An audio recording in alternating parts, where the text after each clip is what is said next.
Hi everybody, I'm Dave Snell, and I would like for you to support the Brown Oofy Preserve.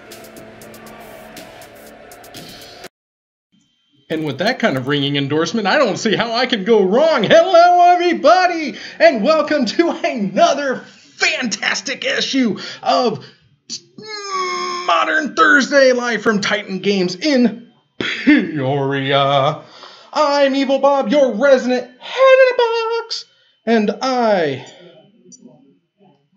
will be your MC for this evening. We have a lot of people here tonight. We are starting off with, as usual, Master Snell. He's not. Miracles Foretold. Good Lord, he is on Mardu Pyromancer. Because it's not 8-rack and it was the highest rated deck. Or it's because it's not Lantern and it's the highest rated deck. But that's okay. We still love you. We'll allow it for whatever purposes and timings and what have you not. But at any rate, I hope we're gonna have a good night. We have a ton of people here tonight. So we should have 4 rounds. We've got 1, 2, 3, 4, 5, 6, 7, 8, 9, 10, 11 players. It might pan out to be a 4. Oh my goodness, 4 rounds. It may very well be 3 and done, but we're gonna find out one way or another, and we're gonna do it together. And in keeping with February being Black History Month, I am, as you can see, backed by the wonderful Bob, the Dark Confidant. He'll be whispering in my ear all evening long to make sure that I get the calls just right. But, being a black card, he may not be as trustworthy as he's led on to believe. But that being said, we've got Snell starting out with a Cathartic Reunion. Very stupid card that was printed in the recent years. Let's go ahead and just take, Faithless Looting and, just boost it up on steroids. Yeah, what's the wrong in that? And we're starting off with is that a Shrieking Affliction? That's not a Shrieking Affliction. I don't know what that is, but Snell is down 2 manias, or 2 lives. And what is that? Is that a waste? Or is that a gun? No. What is... Okay. Alright. I'm already going into it. Configure the input. Alright. That doesn't matter. It doesn't matter. It's gone now. Not necessarily. Let's get in there.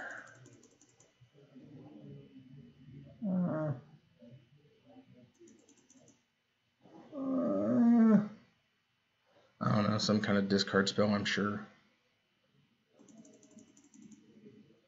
Snell puts a couple spirits into play. That spirity little guy. Taking Alex down 2 lifey points.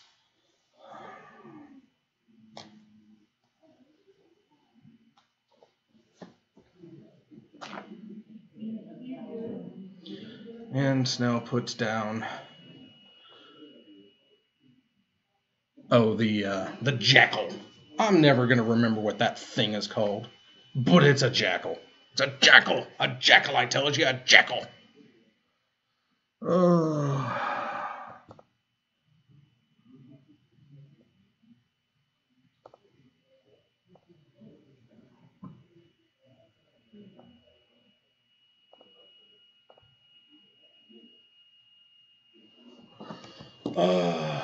Snell still at 8, still at 18. Nobody's moving. Life totals.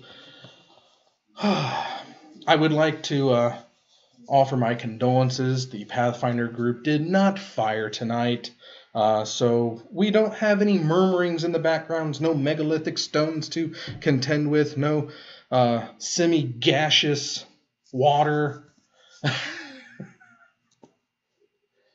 No our Arcana. No Arcana. It's just me, your buttery voiced MC this evening. But that's okay. I'm here, and there's a Lily down. Oh, she's so horrible. She's so terrible. Nobody likes Lily of the Vale. Flashing back the Lingering Souls. Seems good. Swing at you. Taking 7. That's big. That's big. That's so big. Snell. Fetching? Nah. Alright.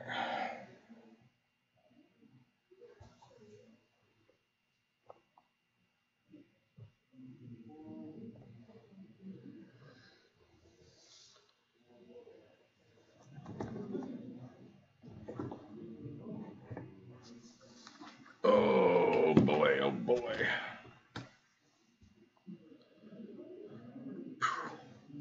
Boom. Boom, baby. Okay, Snell applying pressure to Arak.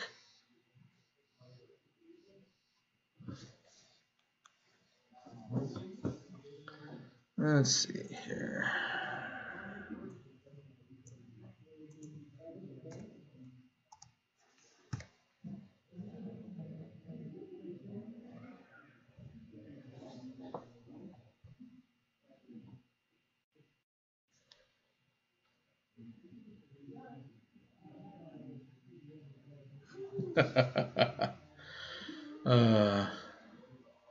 And Alex is at 3.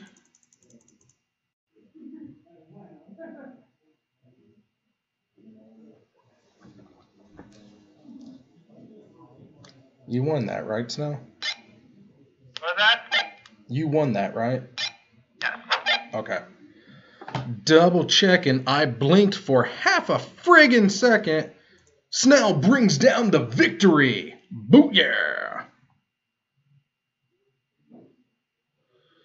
It's what?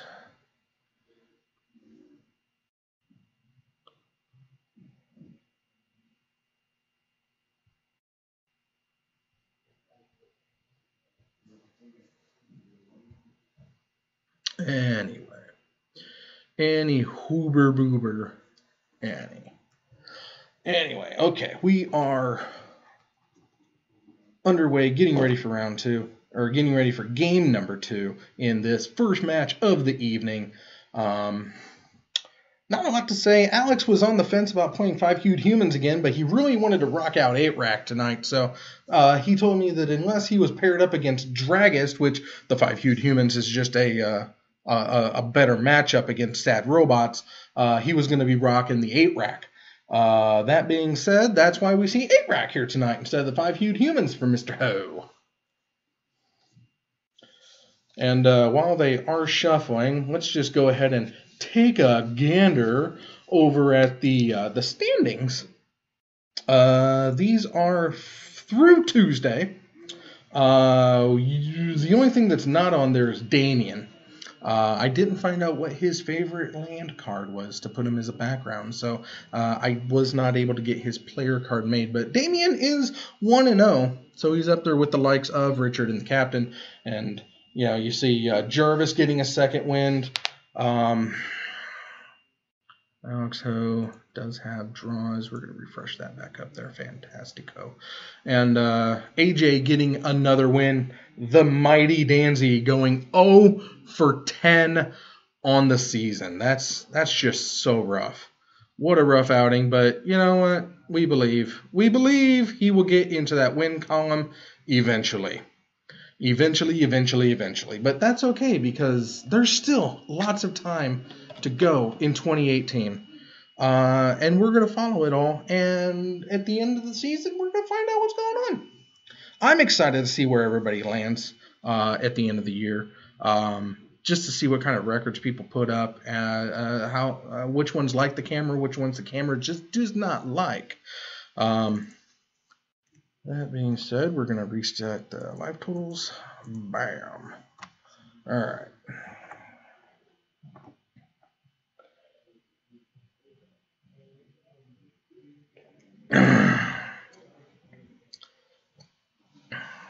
And I believe next week I will not be here. I'm gonna get in preparation for Indianapolis, my first major tournament that I've ever played in. I'm so excited and I'm so terrified all at the same time. Wish me the best of luck, And if I see you out there, hey, say something to me, and I'll say, hey, I'm Evil Bob, your resident head in the box. But yeah, I'm excited. So in preparation for getting ready for Thursday, I'm taking the night off. I've asked a good friend of mine to step in for me, so I hope he's as entertaining as I am. Maybe he's more entertaining than I am. We'll find out. But he's going to be here next week instead of me. Be kind to him.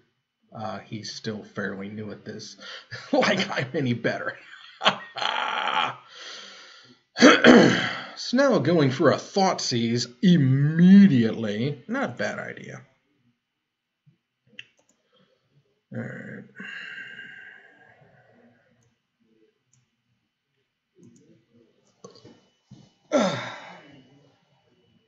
That kind of hurt.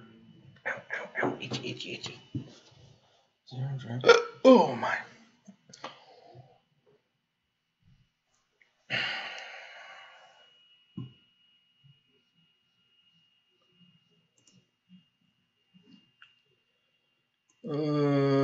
Let's see. What is that thing? What is that thing? What is that thing?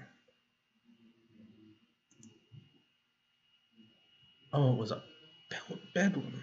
No, it wasn't a bedlam reveler.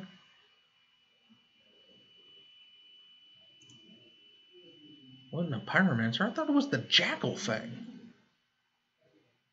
Was it a reveler? It's only 3, and he doesn't get bigger. Oh, he does have prowess, though.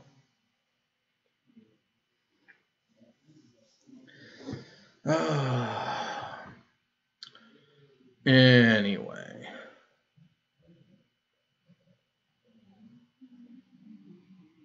Oh, it's Raven's Crime.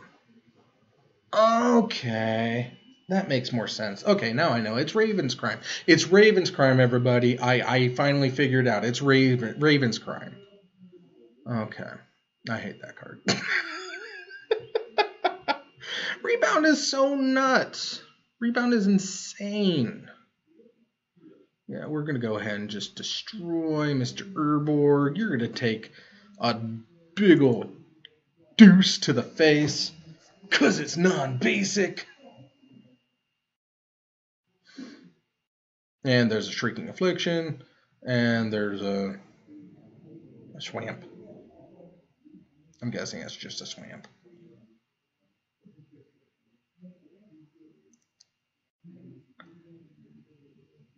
Snell's hand size is 3, I believe.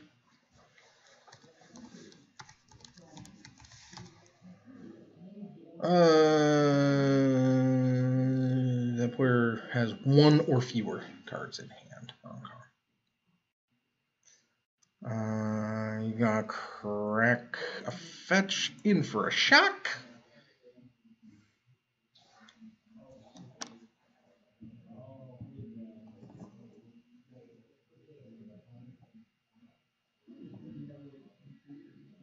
Shoo-doo, shiggity-digga-doo.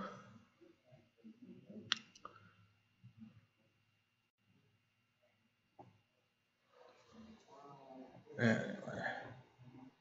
Alright. More swamps down. Lily of the Vale.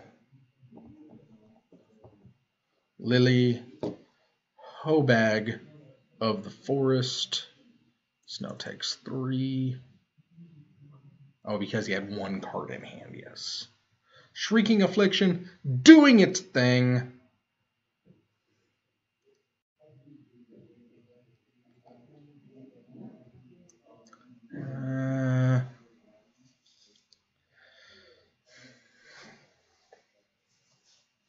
What do we got here? That's something. Didn't see what it was.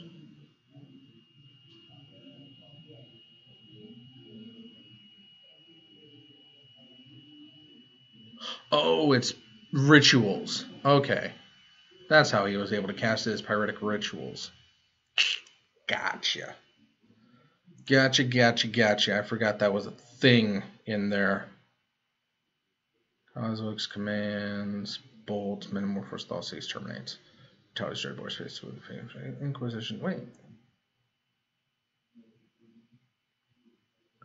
Was it rituals? Inquisition Conquerance command. Collect brutality, Dreadbore. Bolt, lingering souls, metamorphose. Terminate, Thoughtseeds. Blood Moon, Lily. Huh.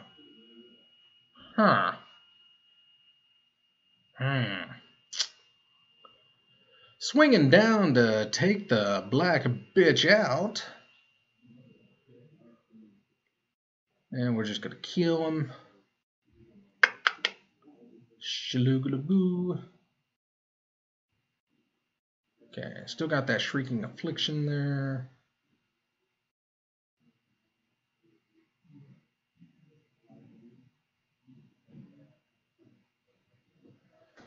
Oh. Snuggle fetching. Must have been a fetch.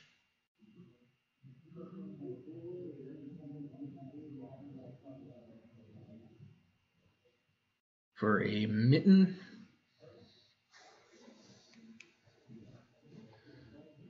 Go for that. Play the Pyromancer. And flashback Lingering Souls. And the Pyromancer token.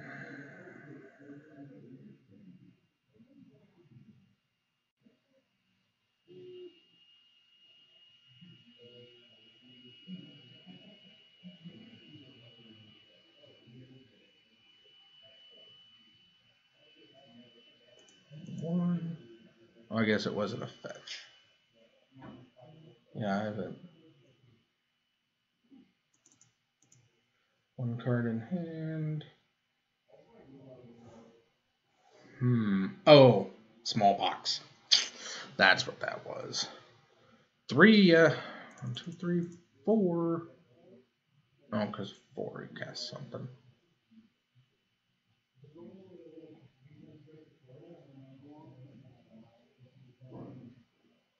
Flashback the Faithless Looting.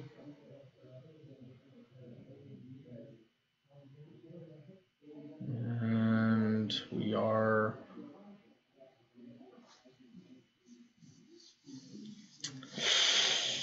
Ooh. So many choices. What should they take, Bob? What do you think? What should they take?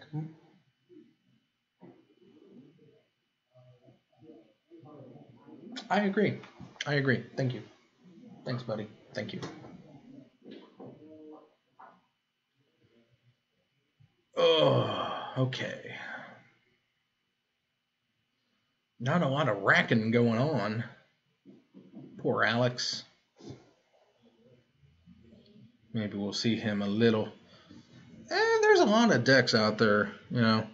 We've got...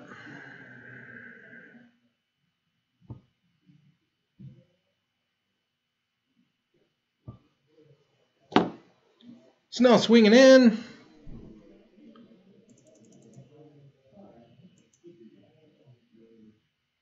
Take it to the face.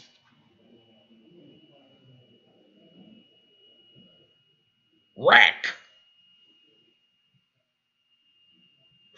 And get them both. Ha ha! That's gonna do it. And Snell takes.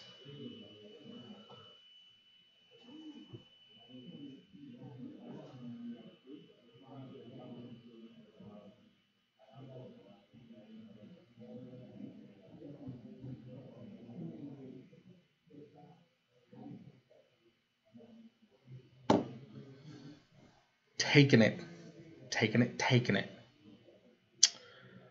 There's Snell. Snell goes up. Up, up, up on the day. All the way. And where'd it go? There it is. Oh, Snell. Schnelton Buddymeister getting win numero 5. And unfortunately, that means that Jervis Alex gets his first loss of the year. Bing. But that's okay. There's plenty of game left, plenty of time left.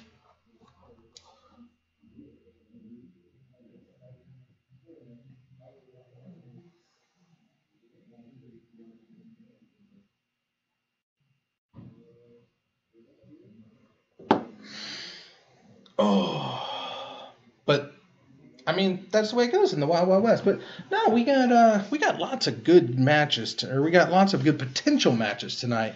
Last week it was Jeskai all over the place. I mean, you couldn't spin a cat without hitting Jeskai. Tonight we've only got 2 Jeskai decks, which is great. There's a green-black Tron, which has me intrigued, but since it's Tron, I'm going to try to avoid it. We got Burn, we got Derp Shadow. We do have a green Devotion deck, so that's going to get a little smiley face. We got Scooter Dragus playing the Sad Robots again. We've already had the 8-rack on cam, so I don't need to push that. We do have an Ad Nauseum. We got Hollow Vines back. I'm leaning towards the green. I'm leaning towards the green Devotion deck being next up. That or the Hollow Vines. I do like it. It's neat. It's kind of quirky. I know it's definitely a popular deck right now, but it's still kind of quirky. But yeah, I'm gonna see what's going on. Yeah. So we might have Green Devotion versus something cool. So I want to take this time. I don't have a Banhammer in place this evening. I know I didn't have a Diamond in the Rough Tuesday either, but let's see here. You know what? I myself am going to cop out on this one. I say it enough. It just needs to happen. So we're going to do that. We're going to do that.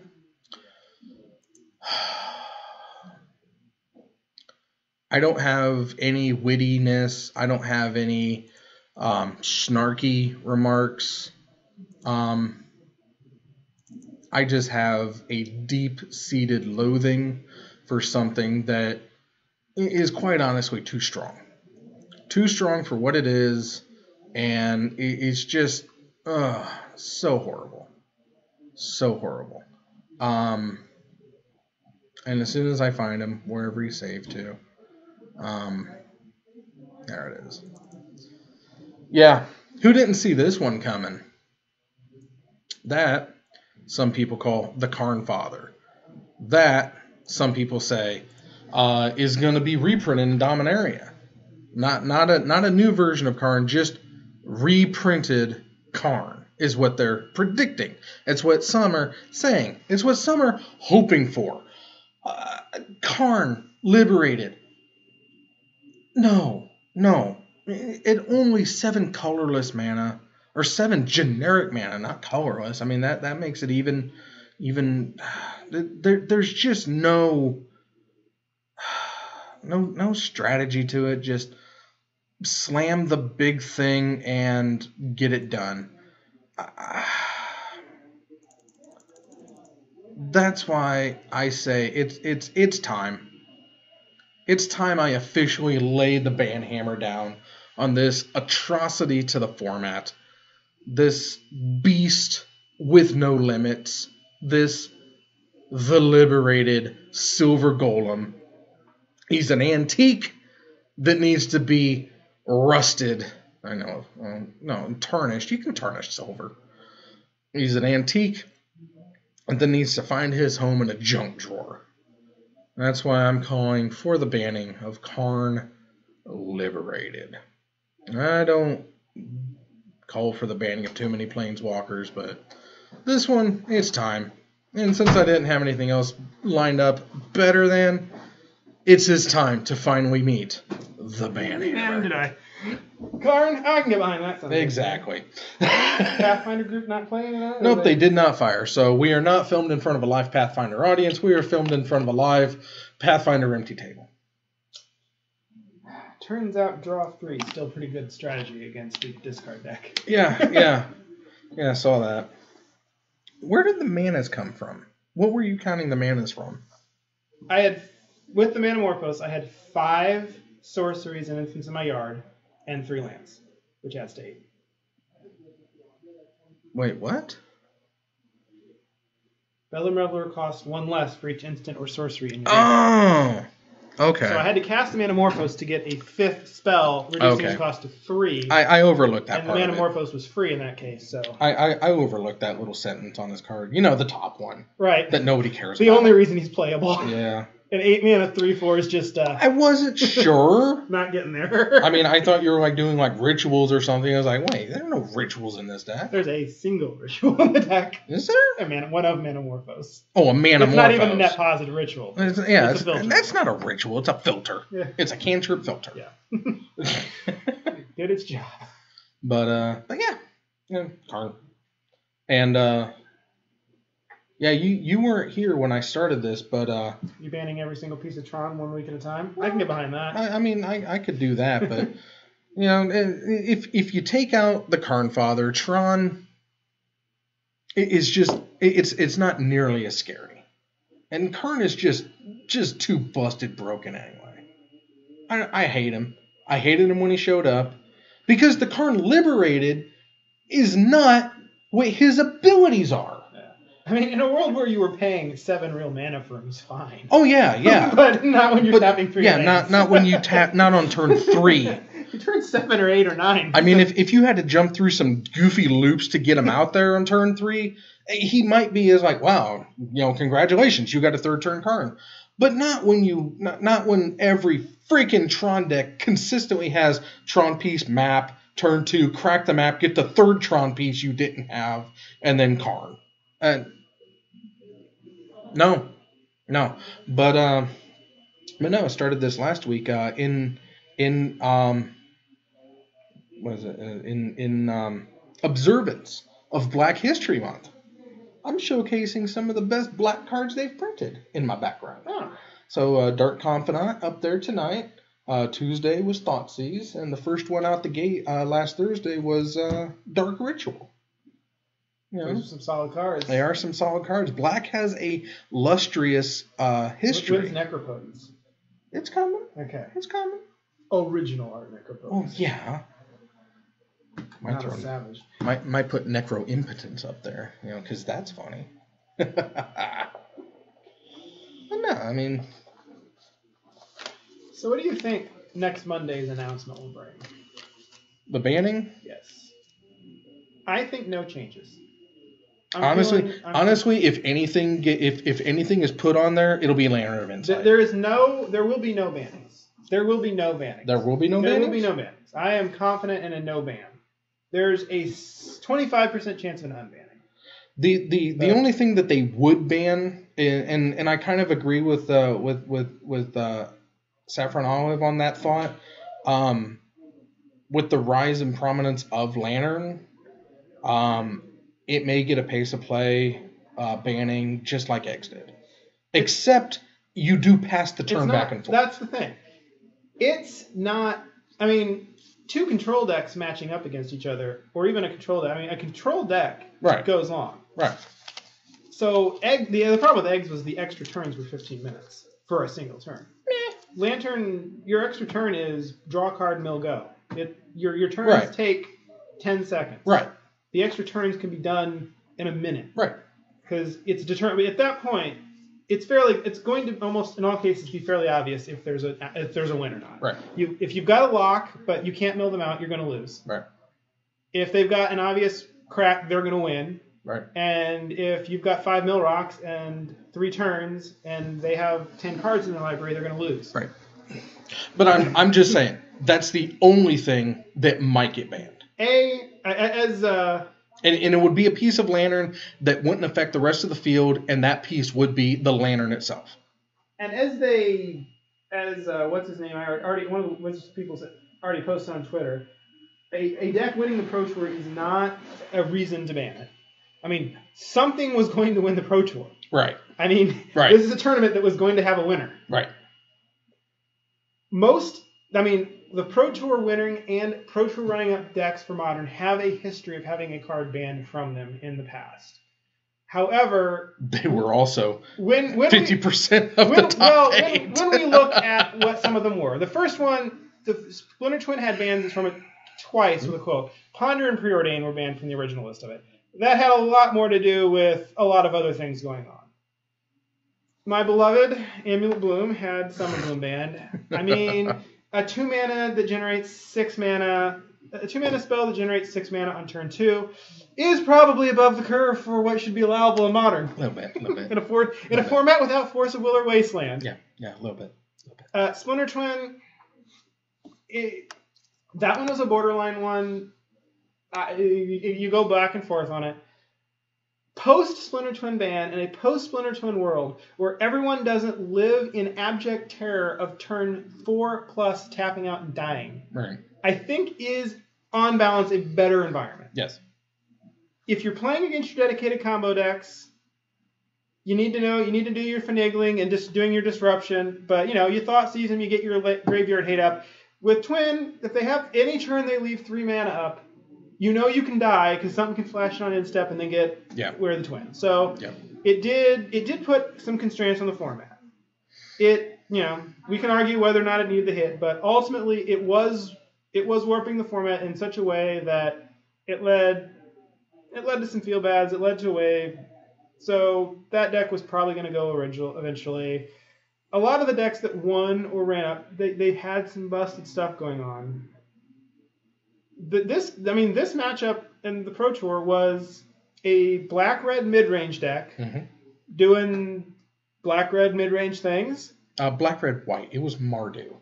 We're going to call it Rakdos White because there were lingering. You don't even. I almost forgot to put a Sacred Foundry in my deck building it today, and if I had, I still would have been fine. The game 2, that Wear Tear would not have been as good, but. It is Mardu. We'll put an asterisk. That is a Rakdos. White makes the world go round. White is a good color. So it was a black-red mid-range deck doing some things against a prison deck. Yeah. Now, no one likes people don't like playing against prison deck. Well, because you don't like playing it, something isn't a reason. And honestly, I respect the hell out of the way Jerry Thompson played that. He realized, I can't win this game. Right. I'm tapping the mat. It were untimed rounds. He could have made him burn every single card out. Right. But at the point where he's got 3 mill rocks and Jerry Thompson has exactly 2 outs in his deck, he's never winning that game. Right. If it's answer, they're both gone. Yeah. And the odds of even that happening are pretty slim.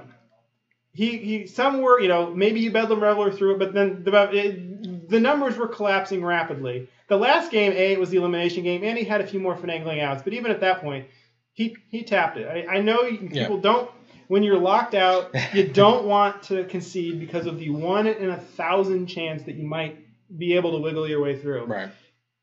Everyone's life would be just a lot better. Don't concede early.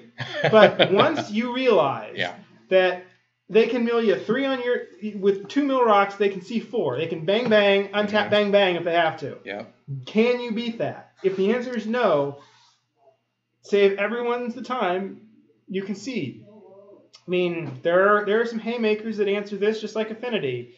You've got your Stony Silences, you've got your Wear Tears, you've got your Ancient Grudges. I know that obviously the Prison deck has counterplay against that with discard. I mean, this is the thing. Right. You have answers, they have answers to your answers. It's the balance of power back and forth. Right. They're skill-intensive games. It's in the early going. You have to dance for that lock. Yeah. It is a deck that does have very lopsided matches in some categories as well. So if it becomes a bit too dominant, its Predator will rise up and smack it down. Right. Even when a deck's 10% of the field, if you go to a 9-round tournament, you're likely going to play it at most once. Yeah. So, and the top argument, I mean, it's well, not... all of my opponents next week will play it once, at least. At least.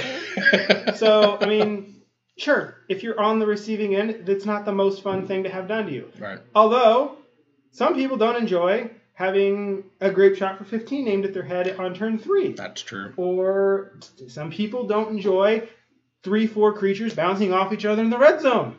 Some people don't enjoy having their spells countered. I don't know why, but those people don't like those things. Guess what? Magic's got something for what everyone likes. That's true. If you don't like any of those things, perhaps it's not the right game for you. Yeah. This offers, you can have your mid-range decks, you can have your combo decks, your prison decks, your control decks. You can do a little bit of everything. And if you're good with what you're doing, you might even run hot and win a big tournament or place well. So right now, I mean, it's a wide open format. There were no decks that were over 10% of the field. No deck is unanswerable. So, on Monday, do you think that the Bloodbraid Elf or the Stoneforge Mystic? If there's an unban, it will be Bloodbraid Elf. There is no chance in hell Stoneforge Mystic is coming off the ban list. Not now. Not right now. Maybe someday. Bloodbraid Elf is a coin toss. Stoneforge Mystic is a 5%er. It is a tutor that cheats the thing it tutors into play. Right. That is not the sort of thing that Wizards likes. Right. It gives you 5 Batter Skulls, 5 Sword. It gives you a 5-of kind of thing, and it brings the thing into play. It's the reason Ayavugan was banned instead of Eldrazi Temple. Even though Ayavugan being legendary is far more punishing to have in your deck. Mm-hmm. But it cheats early and gives you late game inevitability. This is card advantage, stapled to a tutor, stapled to a cheat effect. I personally would prefer nothing come off. I think that's very likely. People are saying, like, well, maybe Jace, well, maybe Bloodbraid Elf. I don't ever think Jace is going to come off. If he is, now would be the time to do it, considering they're already touting him in Iconic, or in Masters 25, so maybe they want to boost the Jace sales or boost the Jace hype. I don't ever want to see Jace in I can make some arguments about how Jace would be a perfectly reasonable card in Modern with the power. I can make that argument. However, there's a very good chance I'm wrong. And if they unban that card and he goes to $200 and a bunch of people buy it and then they have to ban it, the hit is the cost benefit isn't there for them. Right. They do not want to. Yes, they don't openly acknowledge the secondary market, but they're not stupid. They realize it. Right. They do not want to see a card go from $80 to $150 to $200 a piece. Have somebody drop They don't want modern decks costing $1,000 just for 4 of the cards in it. Right. I mean, now suddenly you're pushing modern decks to $2,000, $2,500.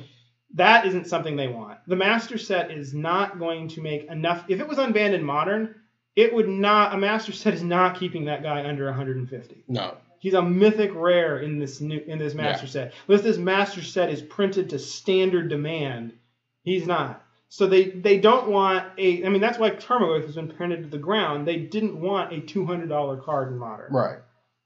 And they don't ever want to have to ban something that expensive. They don't want a player to drop $800 and then say, I'm sorry, I'm going to light that $800 on fire. Right. Even when other decks are banned out of existence, most of the staples still, if tomorrow Lantern of Insight was banned, the most expensive card in that deck, Mox Opal, is still played in Affinity, a Tier 1 deck. Yes. And Bridge is still played in several other things. Yes.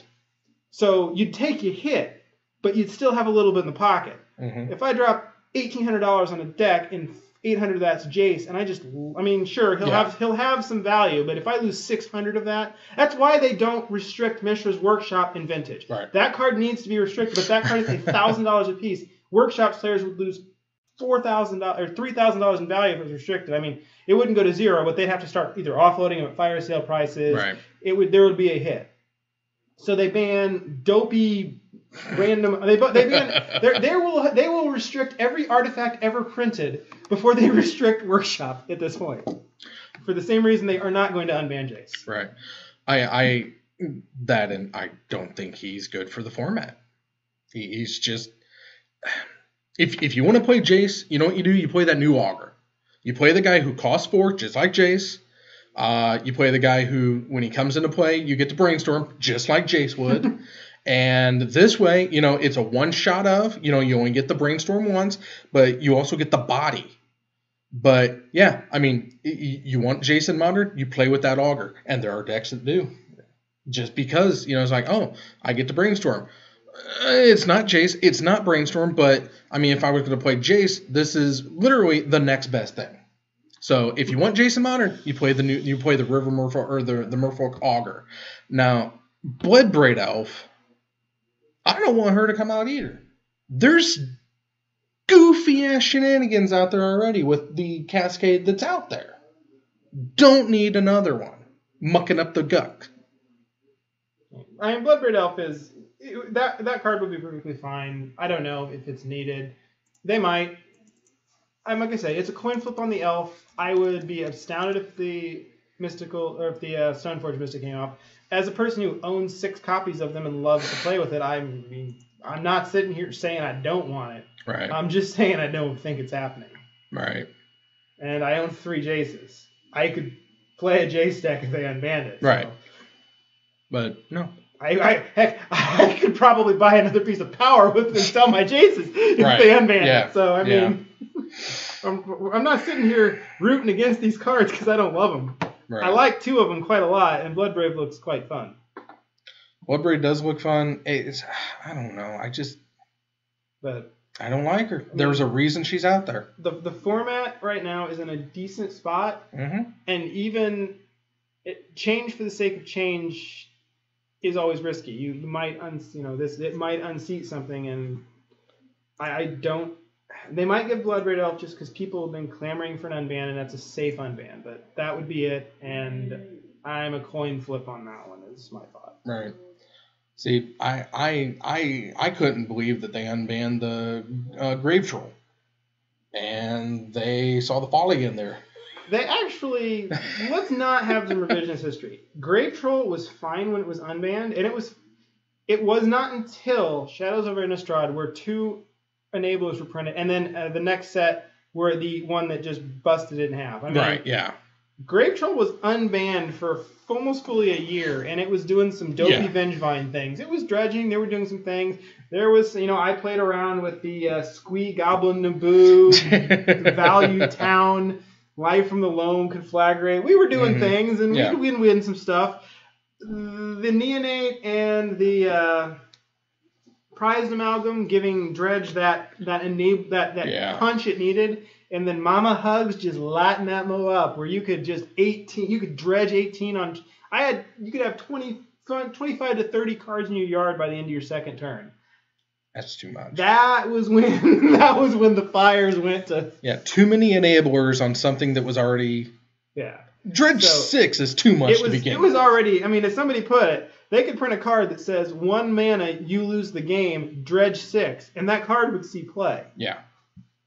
Yeah. They'd never cast it. Yeah, but the fact that you're putting 6 cards into your graveyard. Yeah, Dredge 6, Dredge 7. I mean, if it said Dredge 7, Dredge 8, you lose the game was the actual text. 0 mana, casting cost, you lose the game. Dredge 8, that sucker would still see play because it said Dredge 8.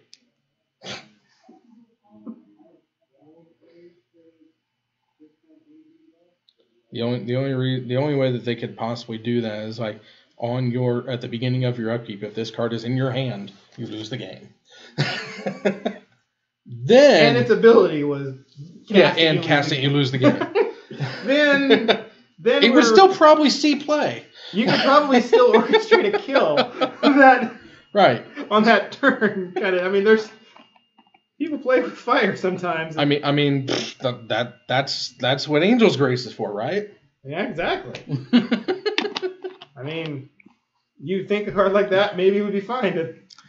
Pact of Negation says counter target spell on your next upkeep, cast Angel's Grace. Yeah, it's delayed force of will.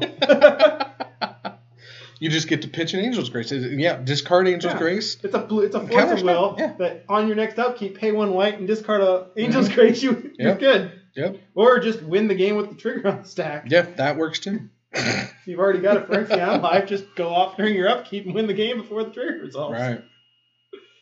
It's like there are more than now. At one point, there were over 12,000 cards in the modern card pool, and that increases by about 1,000 per year. We're probably to 13, 14. I mean, the combinations are just so infinite that right.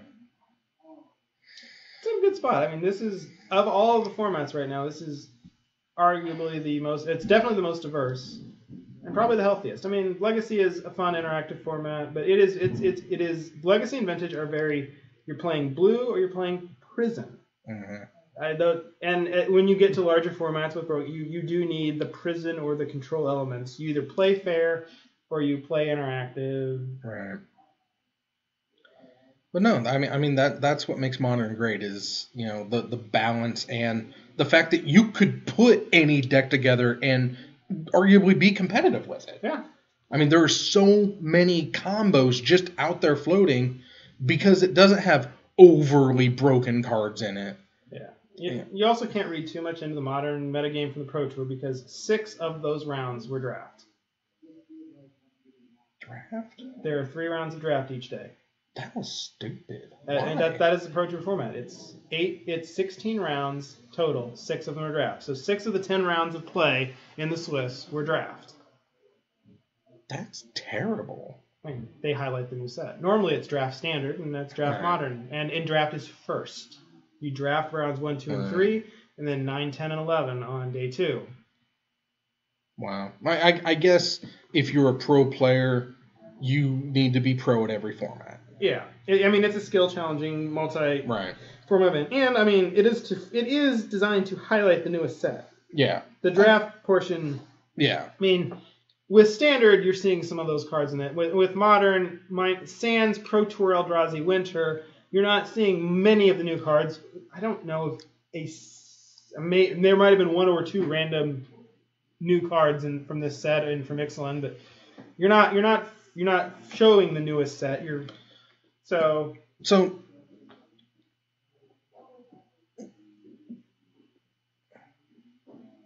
F&M promos are coming back.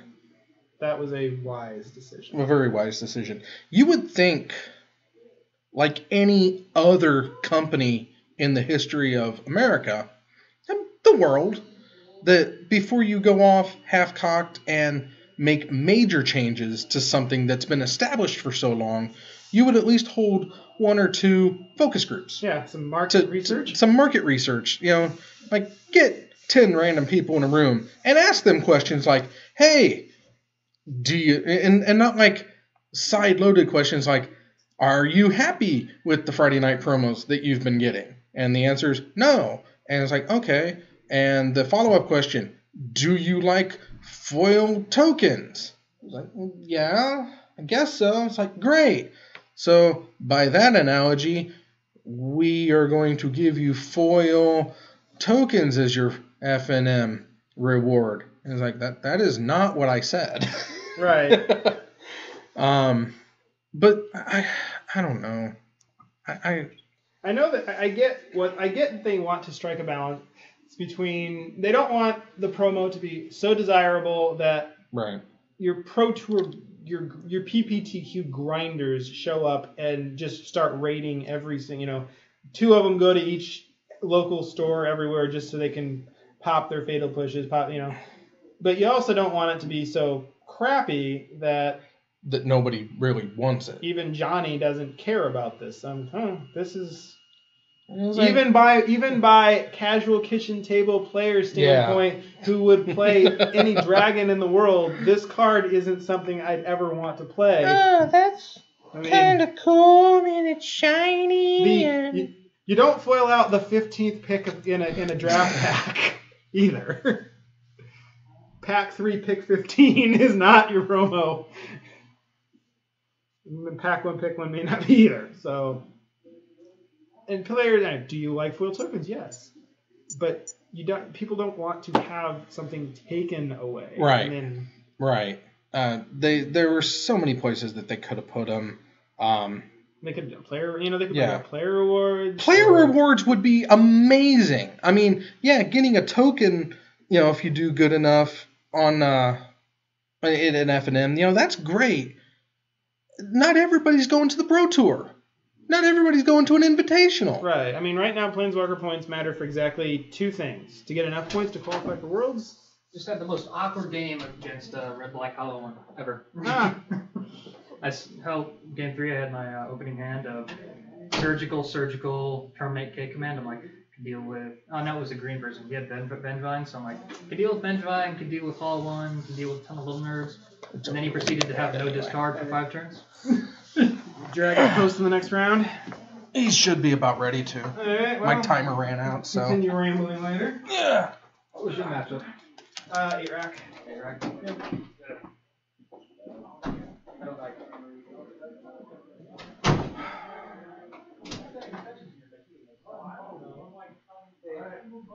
Players, you're around your parents now, Other hand. Jordan Woo. Jordan. I want you on camera. Oh, you're by? No, that's not quite the entertainment. Well, fine. Sit on camera for 50 minutes and look pretty. We'll play it. I don't think that's possible. All right. Put on a puppet show for the people out there. All right, Nick, where you at?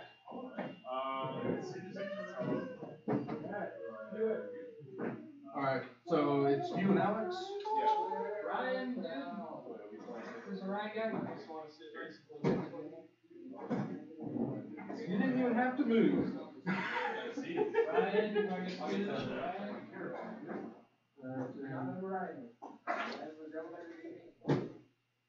You're Jacob. Yeah, what's the switch name?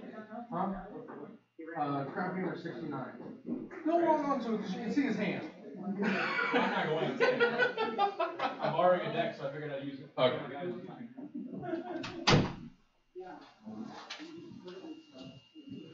Okay. Well, I tried to get the Green Devotion, but he had to go and get himself a buy. So our good buddy Jacob Gonzalez jumped in and said, "We'll do it." And I don't think he's going to have a good time. I mean, he's going up against Alex, so Alex in the 8-rack. The hand destruction is real. So we're about to find out how real it is. Alex stays. We got Jared.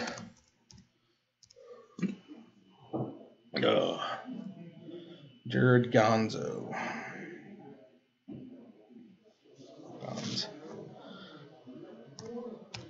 Alex. All right. Everybody starts with 20 for some reason. And Jared is on ad nauseum.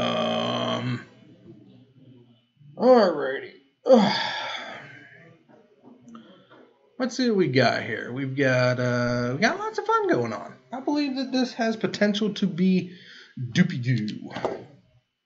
And doopy-doo is a good indication, or good term. You can use that. Goopy-doo. It means to be goopadooified, or one who is the act of being goopy-dooed. Okay. Jared Gonzalez.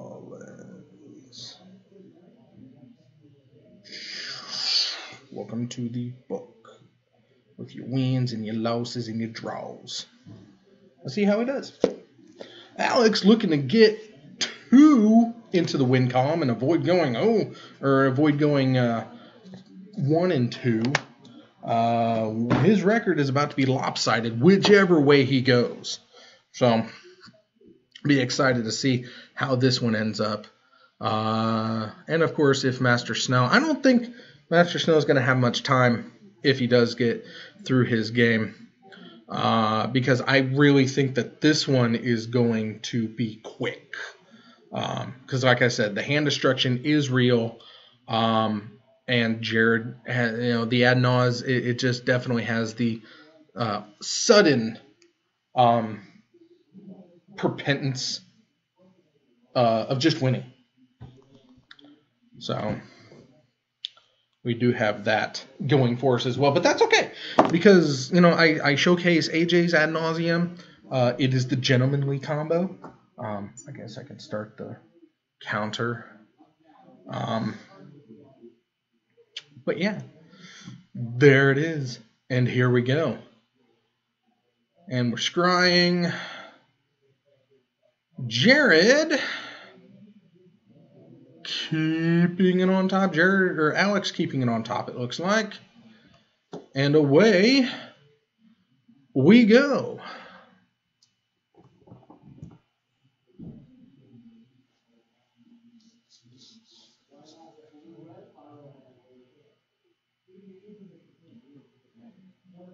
The hand destruction is real. And that's an Inquisition, so Pentad?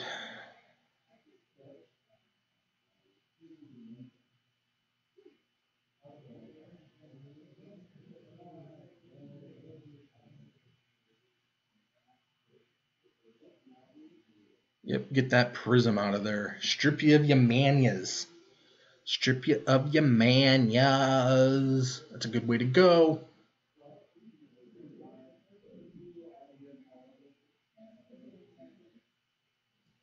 I'm honestly surprised that we only had, I think we only have 2 Pyromancer decks, maybe 1.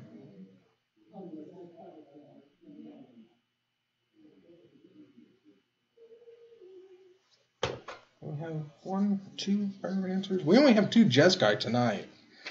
We got 1 Pyromancer. Yeah, we only got 1 Pyromancer deck here tonight, but people are building them. 2 Jeskai. We got 8 Rack, the Sad Robots. We got a Hollow Vines. We got an Ad Nauseum. We got Green Blacktron, Burn Derp Shadow, and Green Devotion. Mono Green Devotion.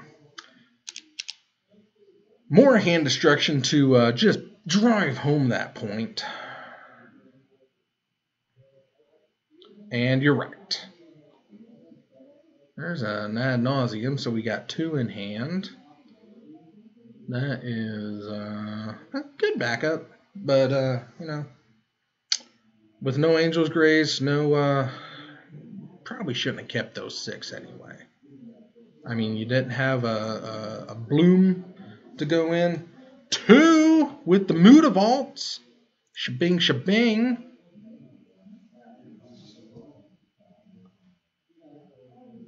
And there is a Shrieking Affliction. And Sliggit of the Handy. To the hand, to the bottom.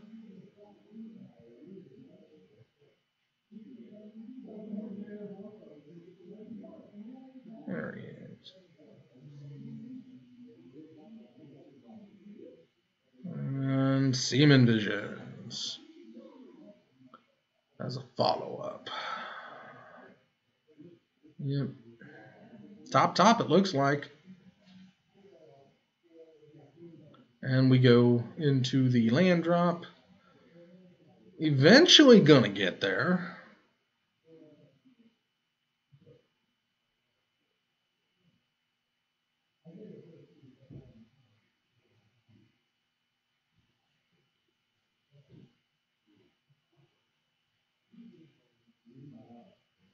Alex tapping down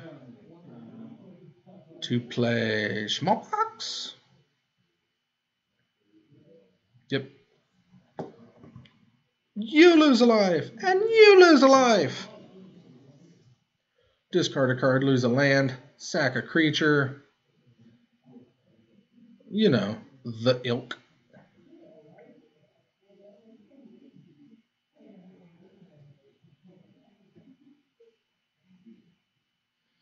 And get you for 2 with the Mutavault. And Waste Nut? No, what is that?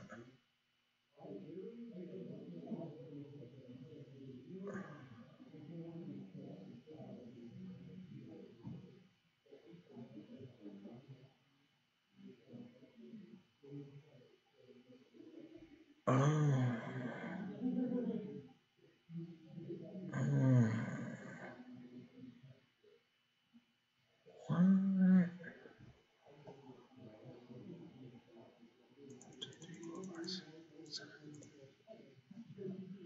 Took 8.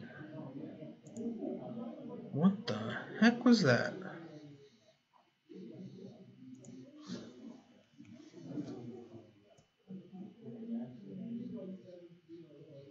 Oh. Stupid pop-ups. Where'd you come from? Go away. Go away. Nobody likes you. And that's 4. 1, 2, 3, 4.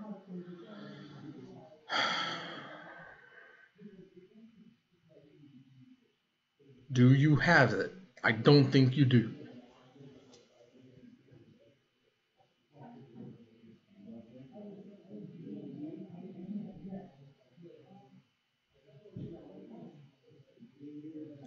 Well, you got an Angel's Grace. That's about all you got.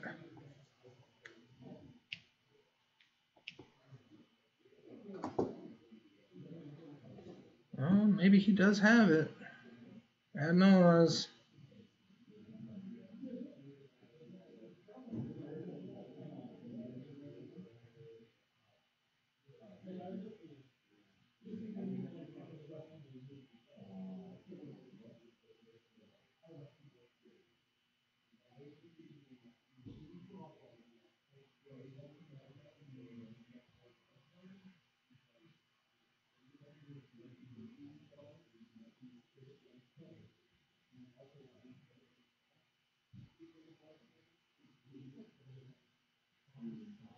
Okay. Just, I mean, you draw, you reveal, you draw. He's sitting at 0 health, or 1 health. Because of the Grace.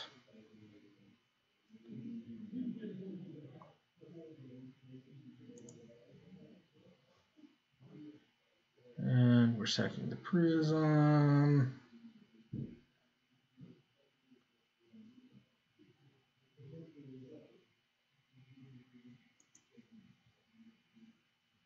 And casting the Lightning Storm.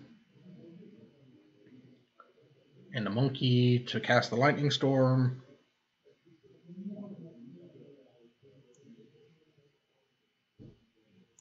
Oh, Spoils of the Vault. That's what that was. Okay.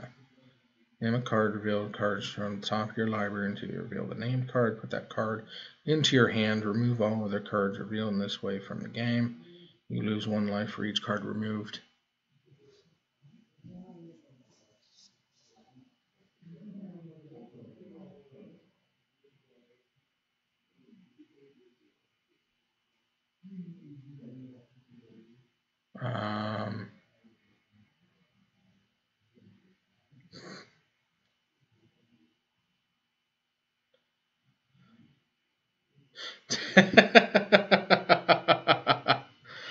Okay, and Jared pulls it out. Rough. Ooh. The hand destruction was real, but it was not enough. He had the wrong hand destruction. Wrong type of hand destruction. Whew. That was rough. That was rough. See, my question is, how did the Spoils of the Vault get the Lotus Bloom into play?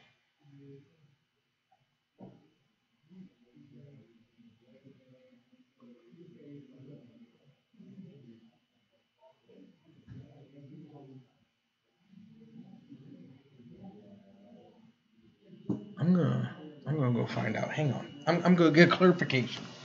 we'll get clarification. I'm confused. It don't take much. It don't take much, but I is confused.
Okay, so he did spoils. He did put it. He suspended it. I just didn't think it was out there for 3 turns, but I guess it was. So, yeah, Alex was not able to get the crushing blow in before it came off suspension. So, okay, yeah, that was me. That was me for not paying attention, but that's no different. No problems there. Okay. Name a card. Reveal until you get that card. For each. Oh, exile the other one. Okay. Well, if he does run ley lines, which I don't see why he won it, now would be the time to bring those in. Let's see here. Don't have to worry about the countering. Echoing Truth would be a good one. I mean, that's considering, if his sideboard is what I'm currently looking at on the interwebs, which it could be, but it may not be as well. Lantern Control's just popping up all over the place, isn't it? I mean, it's a good deck. I dig it. I loved it when it made its debut. I've kept with it. Mine has always been a little different. I liked running the Thopter sword in mine. It was just a good get life and like kind of punch it home. Maybe I'd like to put a version of that together again. Or maybe just make a Thopter deck. I mean, that'd be fun. But let's see here. What's this one run? The Bauble. I mean, the Bauble's okay. I guess it does. I don't know. I don't know. Maybe.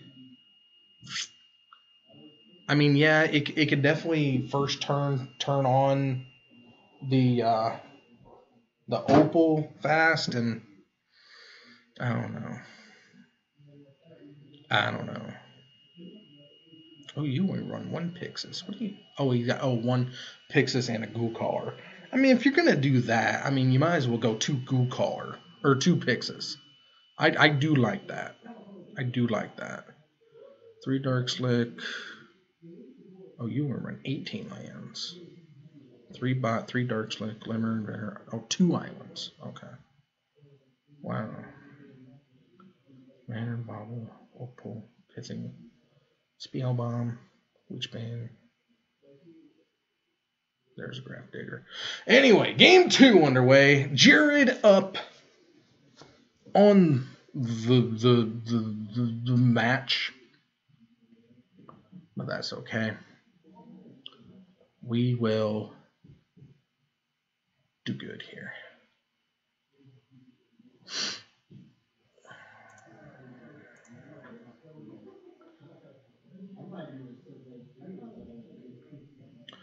Alright. Mulligan to 6. And there's the ley line. Found it. Now you gotta rely on the smallpox, which isn't terrible, it's just not great. And we're gonna Seaman Visions right off the bat.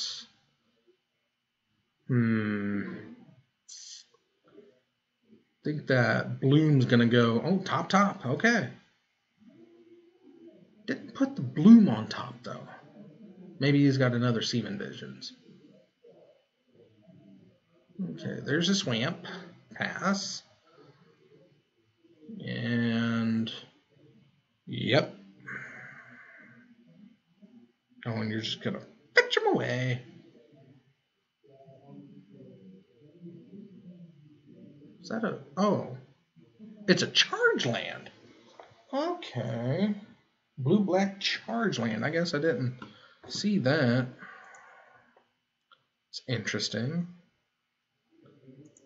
Sea Chrome. No. Temple Deceit. Temple.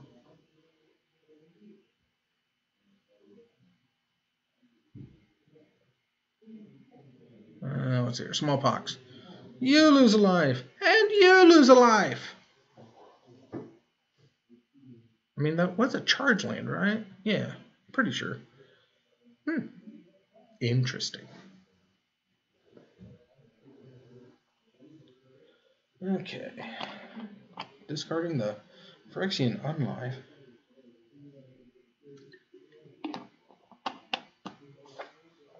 I suppose you got to protect the Lightning Storm. There's a Plains and a Pentad for 2.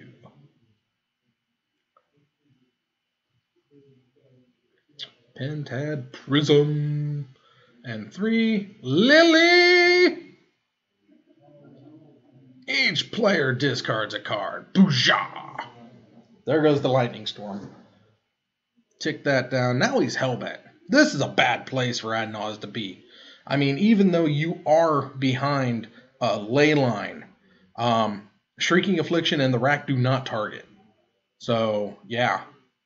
I found that out the hard way, that the Rack does not target. It's a chosen player. It's not a targeted player.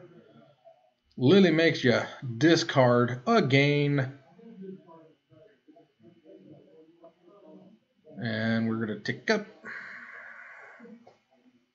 Swing with 2 Mutavaults. 1, 2, 3, 4. Oh.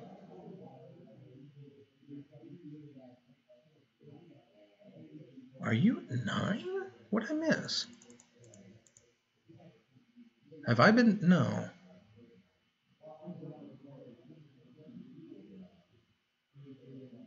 What do you name?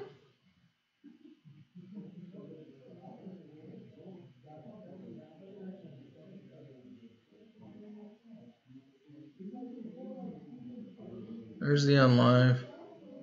And Death. Alex! Roars back! Whew! That was quite a kerfuffle, I might say.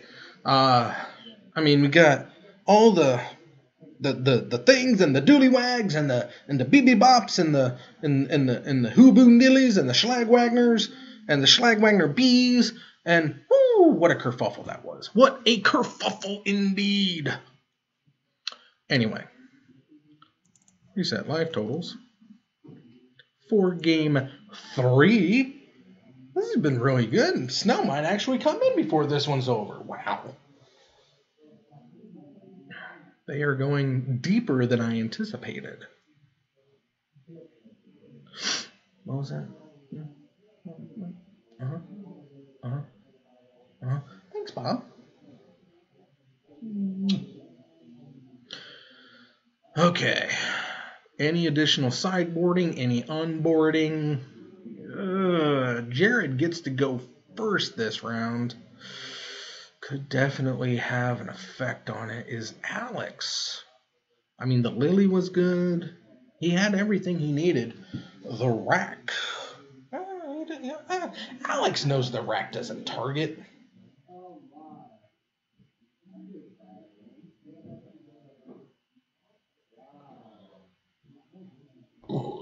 excuse me. And we're sliding 3 cards in. Montified. And shuffle. And shuffle.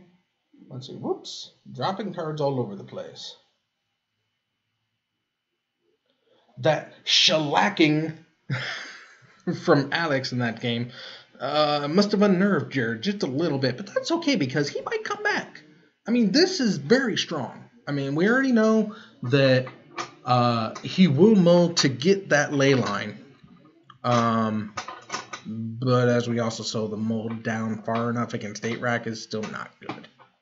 It's still not good. Not recommended, not good, not whatever. But as we're getting ready and everybody is shuffling up, I want to remind everybody that we are still looking for our first 100 subbies on our YouTube channel. That's Zone 521, the Zone 521. And when we do get to 100 subs, we are going to slap the ever-loving hell out of Ben Seidel. He wants this. For us to not slap the ever-loving hell out of Ben Seidel is an affront to the whole industry. I mean, to not slap this guy is just it's an affront. That's all I'm going to say. It's an affront. It needs to happen. Please help us make it happen. Tell your friends, tell your neighbors, tell your parents, tell your pets. Subscribe to the Zone 521, and together we can slap Ben Seidel. That's all it takes. A little 100 subs. Just a little 100 people. That's all we need. It's not too much. We'll get there. We get there good. Anywho, we've got Game 3, Thursday Magic, Modern Edition, Titan Games, Peoria, Illinois, on Prospect. Come on down. It's 10-card proxy on Thursdays. The Zone in Pekin has 11-card proxy on Tuesdays. 6:30 Standard or Central Time. We'd love to have you. You got a fun deck? You too can be an interweb star. Just like Alex and Jared here. They're going for it hard.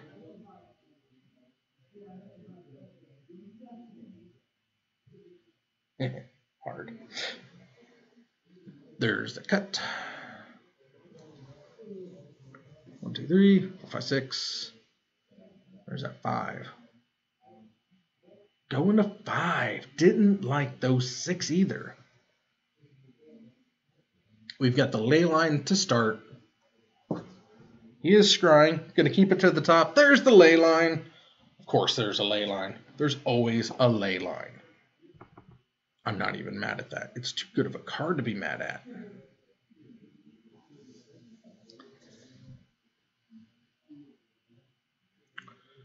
And the Lotus Bloom is suspended. Swamp down.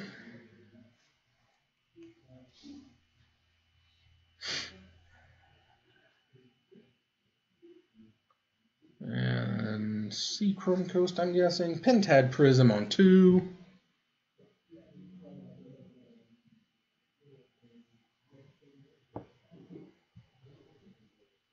And a Ratchet Bomb. He's going to get rid of that. He's going to get rid of the ley line in 4 turns. 4 turns. You've got 4 turns to win. Can you do it? Probably. Going digging. Let's see here. I do like white bordered cards, but I couldn't see what that was. It was something black. Top. Still deciding. The heck is that thing?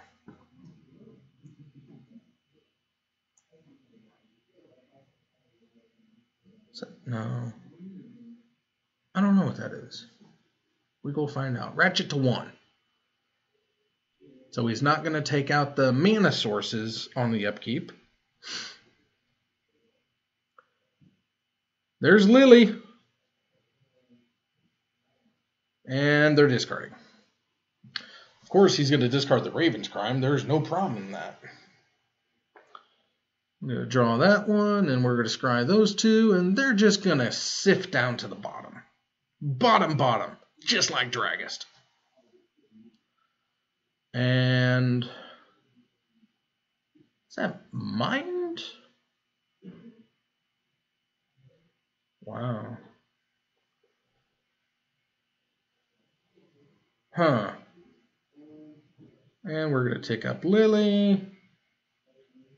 And the Ratchet Bomb is on 2 now. He is just primed with that Raven's Crime.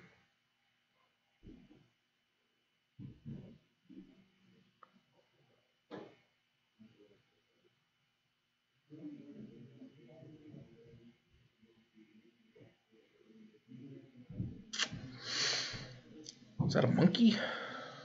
I think that's a monkey.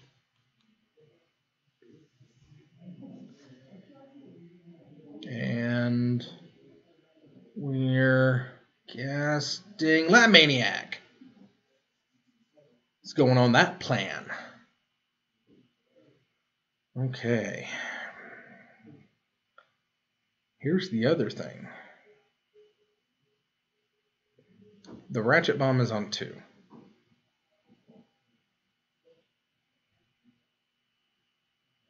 Now the Ratchet Bomb is on 3.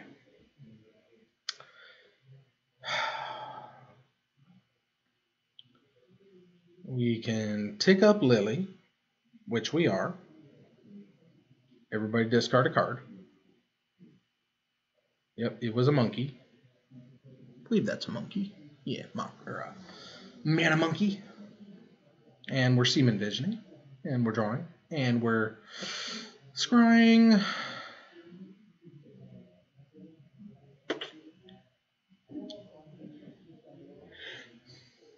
To the bottom.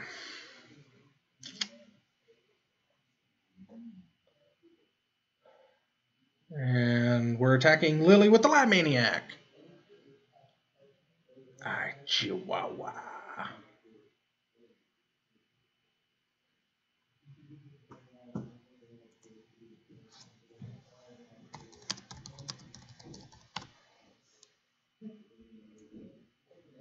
Discard target player sacks creature, so he can make him sack with Lily instead of discarding. Ratchet Bomb is on 4 now, so I think that's going to be the play. Drop a land. Smallpox. That works. You lose a life, and you lose a life.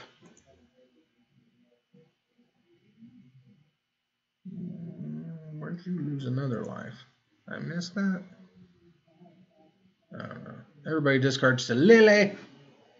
Lily, that treacherous bitch.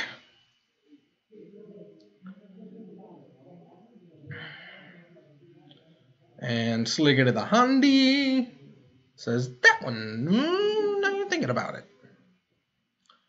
Yep, you get to blow up everything that costs 4. So that second ley line might come in handy. Is that what that is? Is that a ley line? Yeah, that's another ley line. You have a backup ley line, you know, because once the Ratchet Bomb blows, you know, cast it down.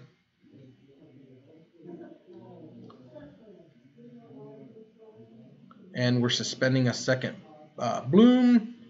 Sligger to the Handy goes to the graveyard. Not seeing any kind of rack ability down.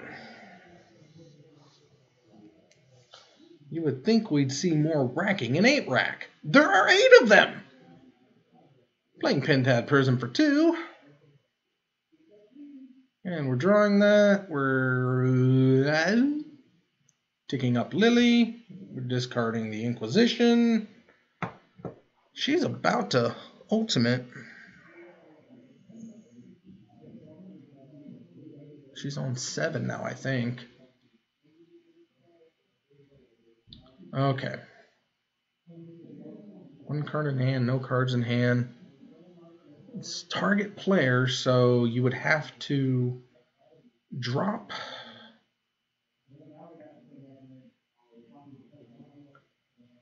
Yeah, you would definitely have to. Oh no.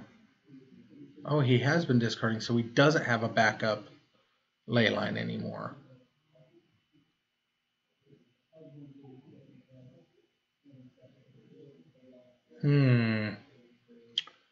You can blow up the Leyline with the Ratchet Bomb. Ultimate Lily, but what would you separate? Like 2 lands and the Pentad, or right now, Ultimate Lily against this deck is not fantastic. Or you're going to wait until you have the both blooms down. That's a possibility you could be waiting for too, is waiting for both blooms.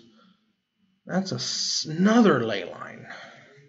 I mean, either cast it or discard it, or... I'm to your graveyard. What's in your graveyard? That's a pretty cool graveyard, brah. That's my Alex Ho impersonation. You be the judge if I'm spot on or not. I'm going to let you in on a hint. I am. And we're ticking up Lily. Discard, discard. Yeah.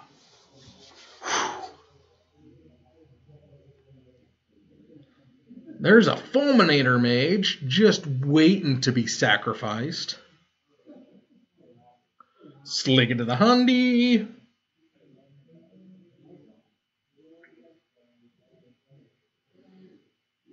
That one to the hand, that one to the bottom. Is it something he can play? 3 for Athena life. It's going to give him a little bit more life. 10 extra life to be exact. That's okay. Untap, and we draw. And we Ratchet Bomb for 4. We're going to Ultimate Lily. And we're going to decide if you want the Pentads and the Unlife, or the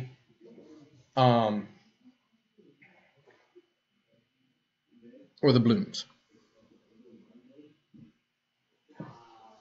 The only deciding factor is where you want to put the lands. Oh, you're giving him a bloom and the Unlife? That's brash. I would stick the blooms on one side. Wow. You can either have your mana or the Unlife. And if you keep the Unlife, you only get 1 bloom. So, deciding to let the life go, and he gets swept for 2 by the Fulminator Mage.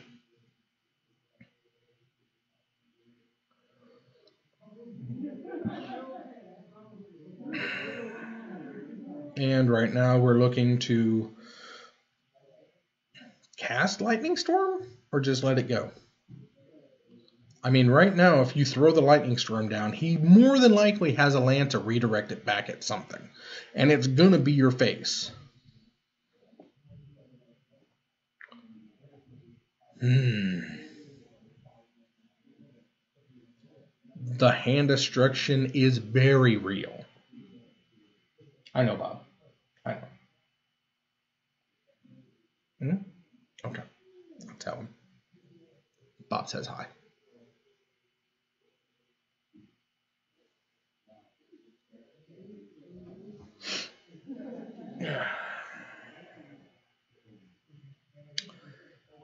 And we are discarding. Yep. And we're throwing the Pentad Prisms. And we're casting the Lightning Storm. Probably at Lily. Oh, you're targeting the Fulminator Mage. Interesting. Just sack the Fulminator Mage. Oh. Just let Lily go. No mana to throw at it. Oh. Okay, so activated Lily. Could have saved Lily. I guess you wanted to keep the other thing. 2.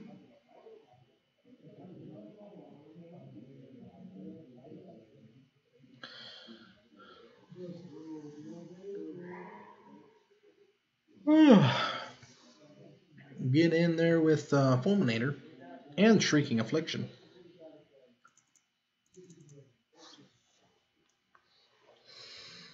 There's the ad nauseum. How much are you gonna take?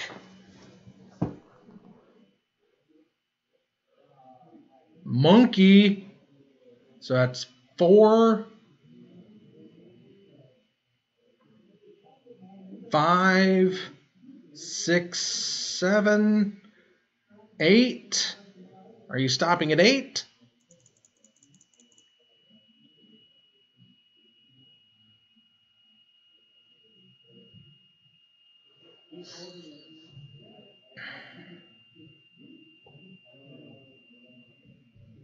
Yep, stopping at 8. Now you got a fistful of cards to do whatever you feel like doing with them.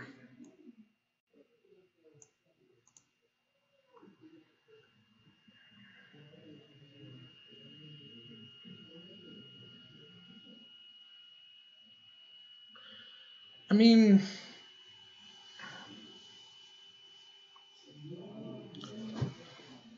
you could have cast the Angel's Grace and pulled the rest of your cards if you wanted to, but...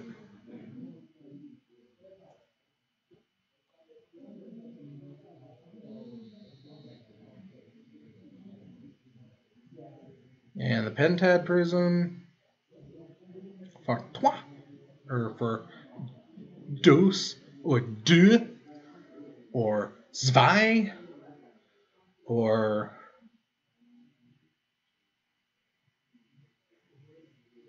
deux. Yeah, deux. I already said deux. Ugh. And we are same envisioning. Swing for 2. Angel's Grace to stay alive. Hoping for the top deck skills. Angel's Grace prevents him from dying, but he is at 1. And we're going to Inquisition you. Get the other Angel's Grace out of your hand. So now, you're done, son. You're done.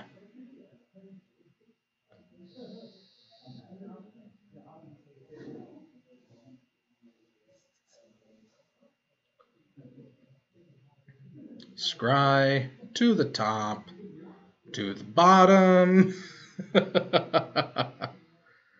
And that's tapped. And Slig it to the Hundy. And we're gonna die with counters on the Bloom. Slig it to the Hundy gone.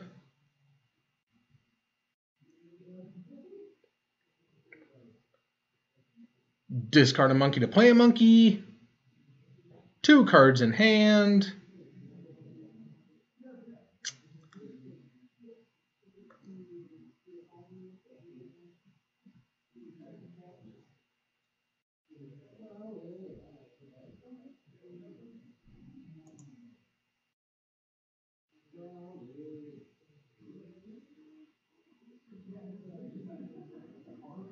Swing in. We'll trade. We will discard another Shrieking Affliction. 2 cards in hand. We untap. 1 counter on the Bloom. Ad nauseum in hand. Is it enough? We have ad nauseum. Monkey kills him. Die. Death by monkey. That's okay. Alex Ho pulling out the victory in match number 2. So he's 1-1 on the night. And that's going to lopside him in the winning bracket. So that's pretty good. Congrats, Alex, on your victory here. we're going to see what's going on. I'm going to try to get that mono green devotion. He got the bye, so that means he's 1-1 on the evening, so he could play almost anybody. He could even play a boat. While I'm gone, I want to remind everybody that we do have the Titan Ufi Preserve up and running. And what is that? What's a Titan Ufi Preserve? Well, my friends, sit back down and let me spin you a tale of the time when Ice Age Brown Ufis were saddened because they had no lands of their own anymore. They were unwanted by everyone, even society. So they were shunned and shoved into shoeboxes and bags and shoved into the back of closets and under beds and into drawers. And they were just long forgotten. Well, I think their mistreatment has gone on long enough. I have taken it upon myself to found the Titan Ufi Preserve, where Ice Age Brown Ufis can love and live and have all the fun forever and eversies. Mirrodin Ufis, they're welcome at the Ufi Preserve, but they've already been saved once by Karn. Even though he got the banhammer this week, he still did good by saving some brown Ufis. The only good thing Karn's ever done. That pacifist twerp. But the Mirrodin Ufis, they have to work for their keep, so that little guy down in the corner, he's picking up the trash around the corner. But Ice Age Brown Ufis get to have all the fun they ever could want. And then some. You have Ice Age Brown Ufis. You don't want those Ice Age Brown Ufis. I want those Ice Age Brown Ufis. Please put them in a little envelope with your little name on the envelope. Every Ufi I receive, I'll give you a personal shout out and my deepest thanks. Send those little Ufis to Titan Games, care of the Ufi Preserve, 4450 North Prospect Road, Suite Charlie 6, Peoria Heights, Illinois, 61616.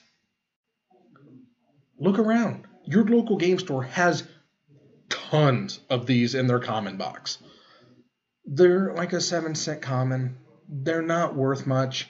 They have been beaten down in their entire world. Their entire life. They have been... Look at how malnourished some of these guys are. I want to give them a happy place that they can romp and have fun and run and jump and climb trees to their heart's content. So you just take a gander at those happy Ufis. I'm going to go out and find out what's happening, see where we're at, and we're going to have some mono green devotion next round.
Oh, all right, people. We finally got the green devotion. We finally got there. He didn't pull a bye in the subsequent round. So, we have over here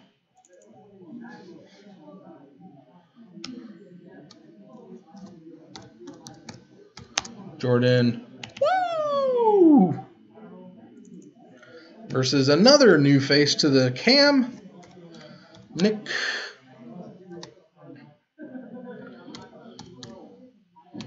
Vitello. Now Nick is on Jeskai last week, and Jordan is playing that green devotion-y goodness. 20 life to start everybody off. The box is locked. The lights are on. It's robot fighting time.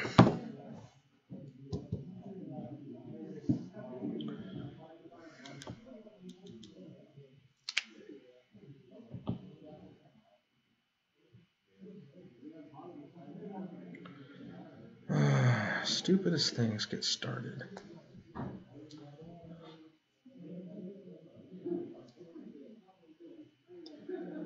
Okay, we've got mono green devotion.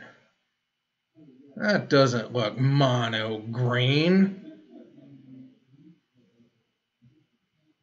Okay. Maybe it's just green devotion. I think he might have said mono green, but I don't think he's right. I saw a lot of red in that mono green hand. Yeah, he's got dual lands. Well, maybe they're just there for the fetching, but I don't know.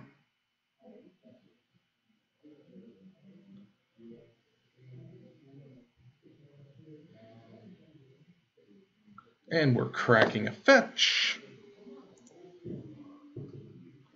for Stomping Ground. No, definitely not mono green.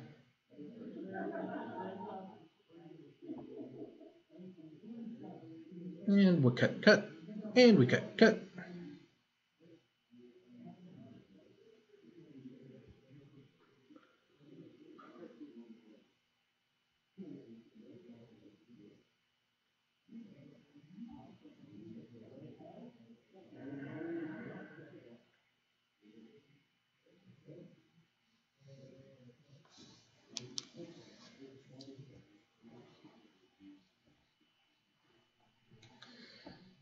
Okay. What do we got? That's I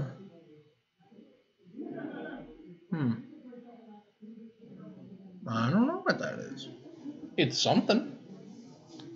That is indeed something. Let's see if I can figure out what that is.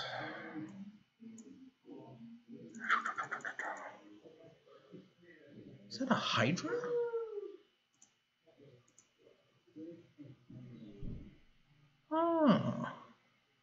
is that? Is it? That's not Pukalos, is it?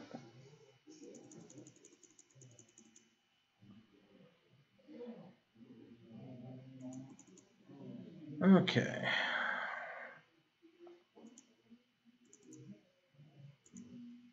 I'll get you for 5. Whatever it is, you took another pain.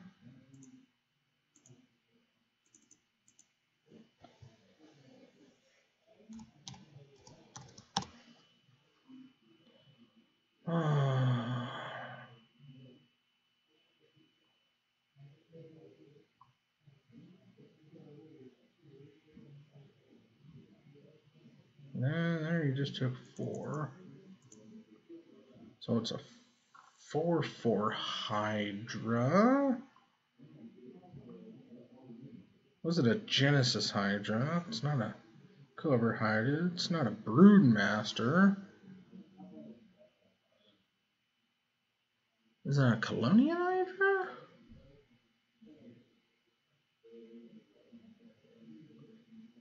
No, because it doesn't have heads on it.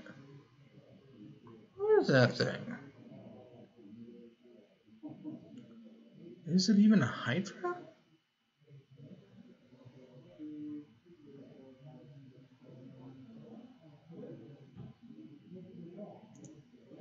I'm going back in.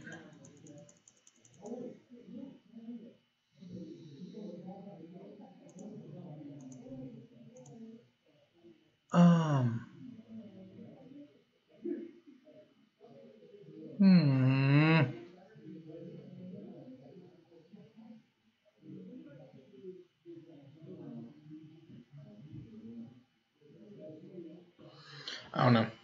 It's something big.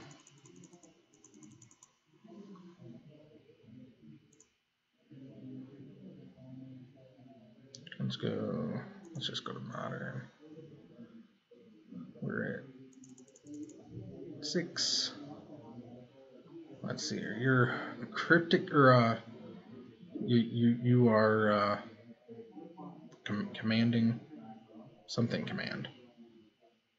Let's see here. Aggro,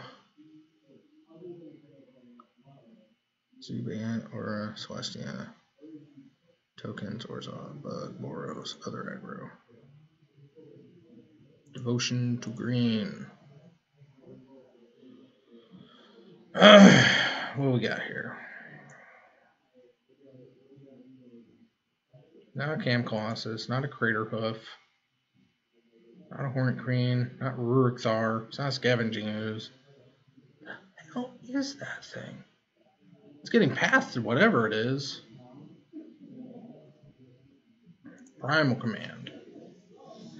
Our player gains 7 life. Put target non-creature permanent on top of its owner's library. Or target player shuffles his or graveyard into her library. Search the library for a creature and reveal it. So, not sure what that was. I still don't know what that was. What an Arbor Colossus. It's not a Cam Colossus. Definitely wasn't a Hornet Queen. It looks like some sort of Hydra. I just don't know what it was. Don't know. Don't know.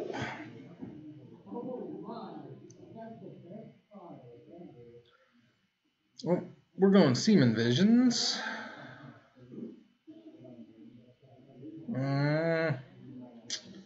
Hollow, or Colonnade down. Another Seaman Visions.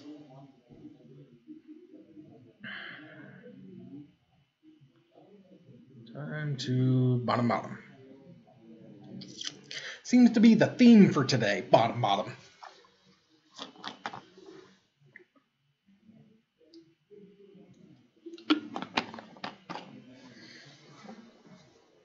That is a Primeval Titan.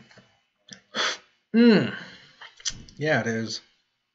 That one I know it is.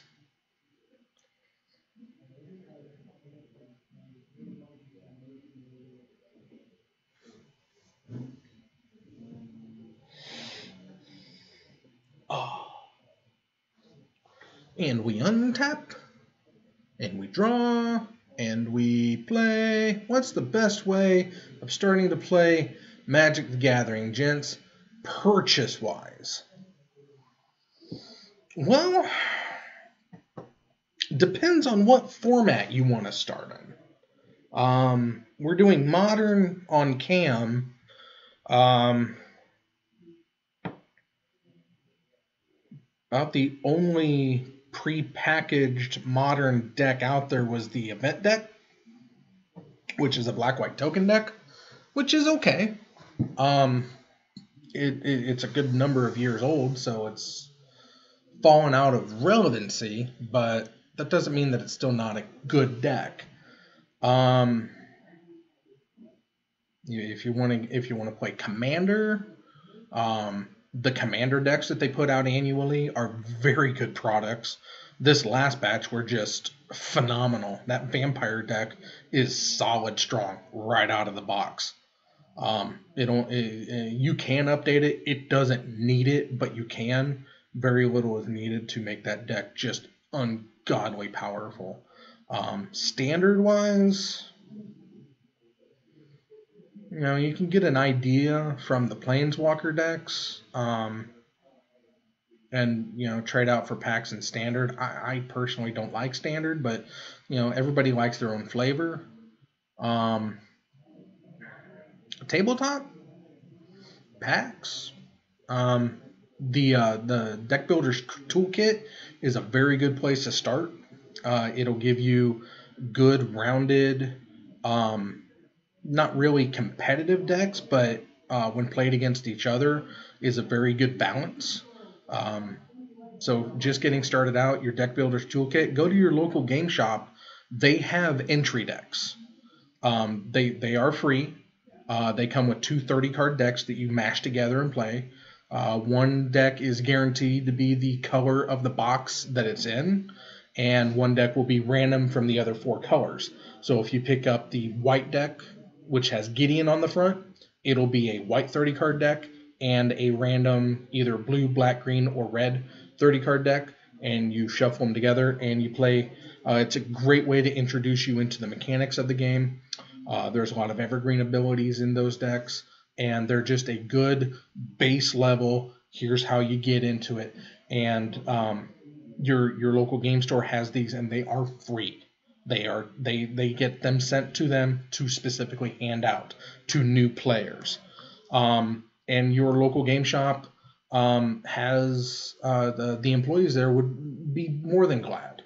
Yeah, your local, it can't be like Walmart or Target. They don't have them. They sell them.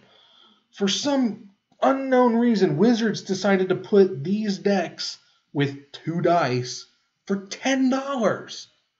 It's a free deck they're charging for. Do not pick them up at Walmart or Target. They are free at your local game store, or they should be free at your local game store because they were given to them to be given away. But yeah, just getting into it, to play tabletop, to play casually, to have fun. If you want to buy something, I suggest the Planeswalker decks. They're a good, solid entry-level resource. And the Deck Builder's Toolkits. $15, $20. And if you're just looking to get cards to have fun immediately out of the box, those entry decks at your local game store is a good place to go. And they're fun as heck to play. You pick them up, don't change them, play against other people with them. The combo, right now, the green one is really strong. Green with black, I think, or green with blue is a very strong combo in those decks. The white one you think would be okay, but the one I got was black and white, and it did not work fast at all. It should have been a good combo, but it didn't work well together. But the green one is very fast. It's very competitive. And amongst those decks, I would say the strongest one is the green one. But yeah, your local game store is a fantastic resource. But yeah, as far as Modern goes, you find a cheap deck. If you're looking to break into Modern, one of the best places and on the cheapest side to get into is Burn. Mono red Burn is doable. And in an online resource, there is a YouTube channel and a website called MTG Goldfish. There is a wonderful feller named Saffron Olive who puts up weekly and daily decks, and every week he always has a budget build, which is sub $100. I'm pretty sure he tries to get it as low as possible sometimes, but he does a lot of budget modern builds. He does a lot of budget standard builds, but every week he'll put out a budget deck, and he has suggestions if you want to upgrade it to non-budget, and he also sometimes has an ultra budget version of those decks. So MTG Goldfish is a fantastic resource to find good, solid, well thought out budgety type decks too. And his other decks are also, some are not budget, but every week he will have a budget version, and sometimes it's modern, sometimes it's standard. But yeah, that's another resource. That's where I go for a lot of inspiration. And now we're at 9 live. This game is going all over the place. Hey, not a problem, McGee. I'm glad you stopped by. I hope I was able to help you at all. Oh boy, I just looked down again, and now I see a Hornet Queen and Xenagos and Garruk. Whew, that's a lot of green board. I think this is still the first game? Yeah, I'm pretty sure this is still the first game. Unfortunately, I did not start my timer, so I don't know where we're at in this. But there's a Snapcaster, and he's gonna try to come back with something, but it's not gonna be enough.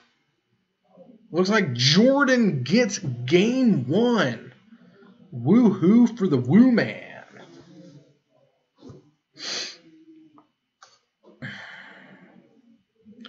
Now we go sideboardy action, and we're going to see where we're at. Oh, boy.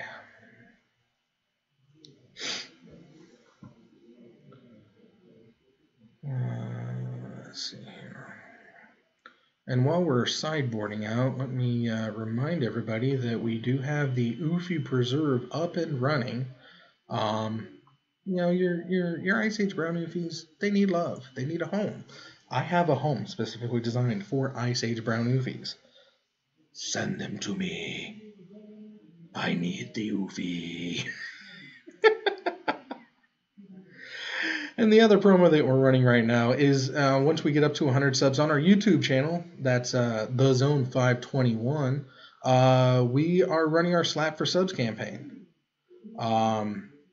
We're trying to get up to 100 subs, and when we do, we're gonna slap the living hell out of Ben Seidel. It's gonna happen. It's an inevitability. If we don't get to it, I'm gonna be very sad. Ben will be very sad. Ben must be slapped. Ben desires the slap, but I can't do it alone. I need your help. Tell your parents, tell your friends, tell your neighbors, tell your pets. Subscribe to The Zone 521 over on YouTube. And together, we can slap Ben Seidel.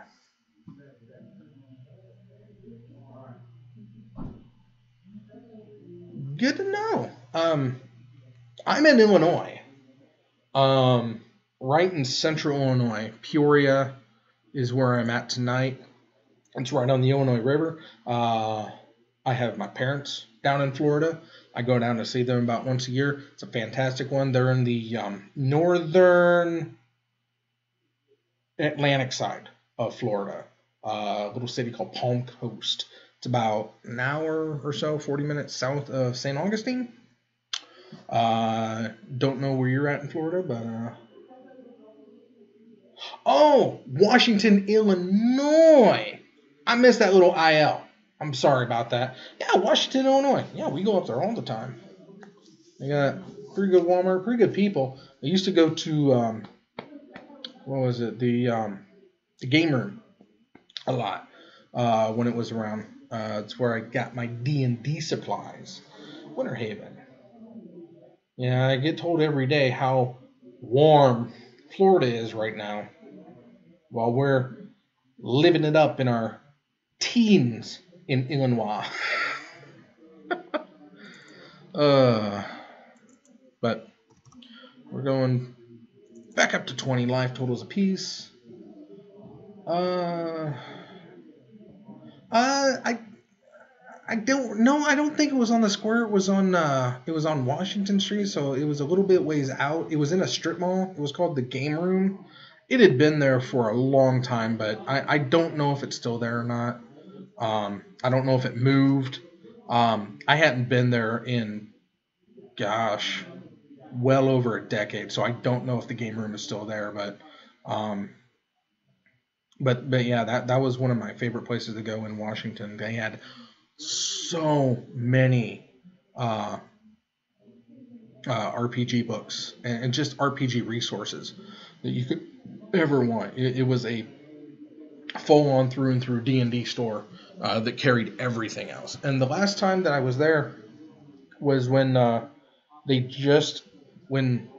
after TSR was bought by Wizards, and I think right after the Hasbro acquisition, when they implemented the D20 system on a whole to unify all RPGs that were out there, and pretty much killing White Wolf in the process because they wouldn't leave the D10 system, but everything going on the D10 or the D20 system to bring everything in line. It was like the launch of 3rd edition.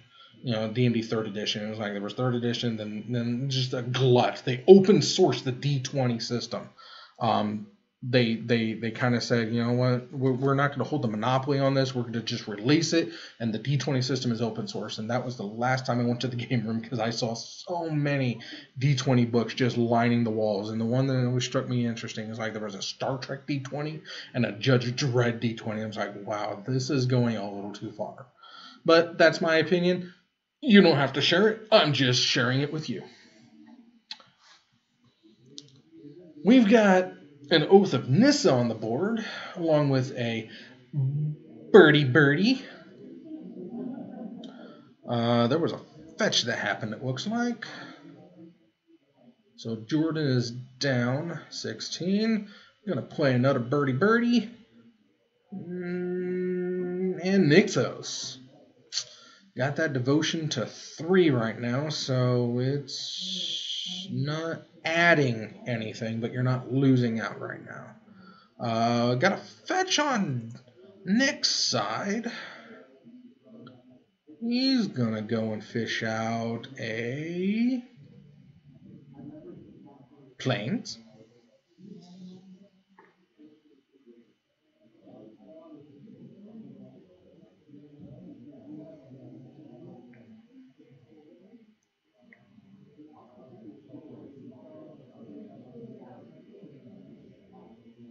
And we're going to tap down and we're going to play, Electrickery.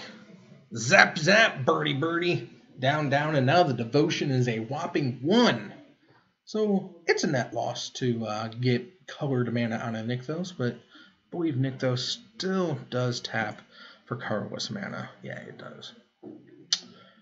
And we're going to use that to play an Elvish Mystic. Is that what that is?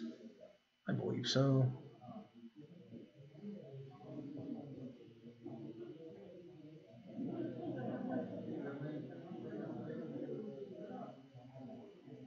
And we're going to Lightning Helix, just trying to do everything he can to keep him off the little paper numbers are there, so you don't have to use itty bitty little dice. I mean, that's why they are there. But I guess the people at the Zone are just a little bit smarter than the people at Titan. Ewit getting back the land. Interesting. And we're cracking a fetch.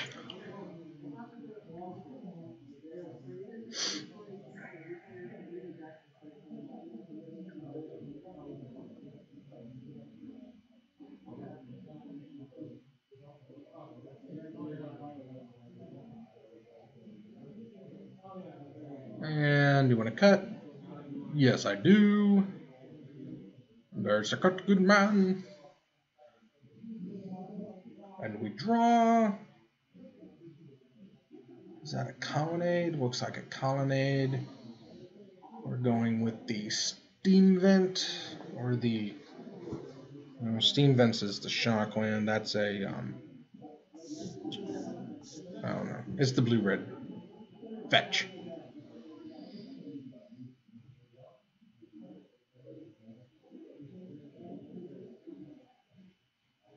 I don't remember what it's called. But we're fetching over on Jordan's side.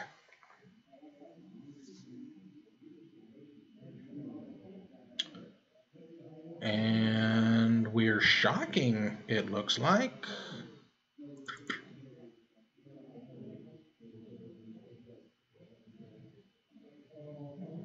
And we're fetching as well.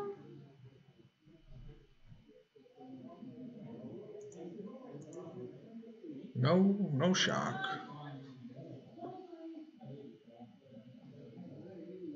And Nixos adds mana equal to your devotion of a color to that color to your devotion of that color. Mana equal to mana of the color you were devotion to.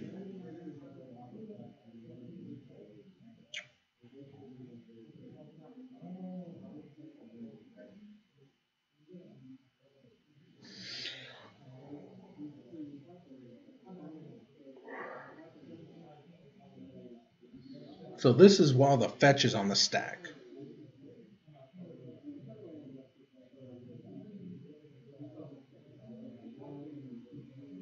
And the shock. Okay.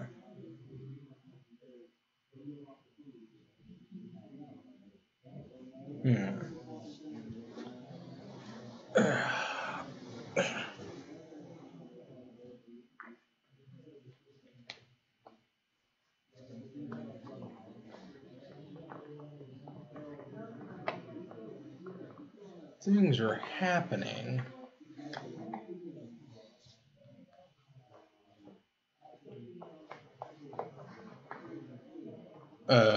Blood. Magus of the Moon. That's what that is. Magus of the Moon. So strong. Only kind of helped Jeskai. Now you gave him red mana. You gave him red mana. And Snappy. And block, no. You're not even going to Helix? Okay. Oh, you went with the Electrickery. Interesting. Okay. Anyway, there goes the Magus of the Moon.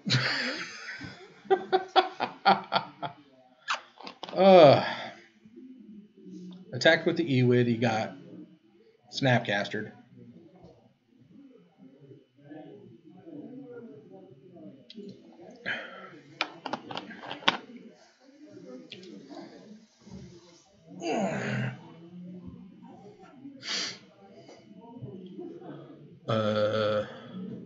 Selkie?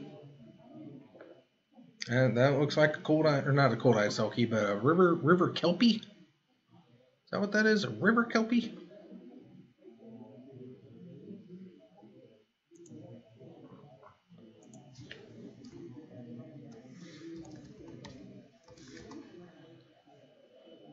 Nope, that's not a river kelpie.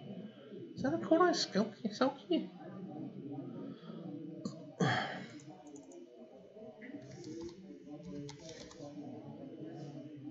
Oh, it's a wistful Selkie. Trip green, wow. Comes into play, draw a card. Okay. Wistful Selkie. I dig it. I approve. The owner approves.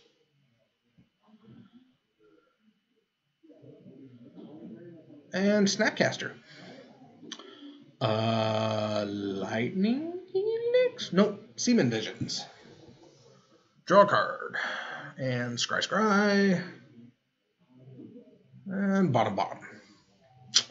Keeping with the theme of the evening, whenever you cast the Seaman Visions, you bottom. Oh.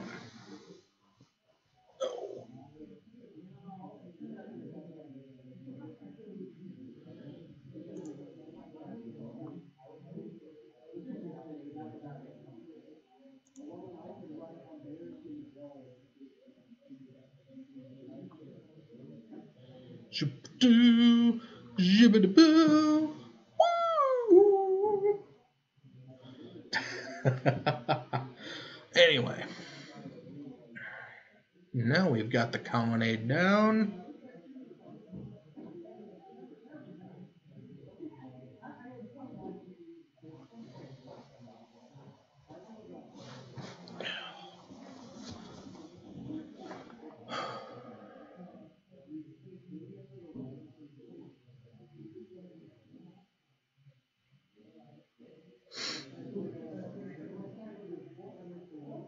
And we're dealing with Beast Within. Don't want to deal with that Celestial Colonnade. So he's going to give his opponent a 3/3 Beastie instead.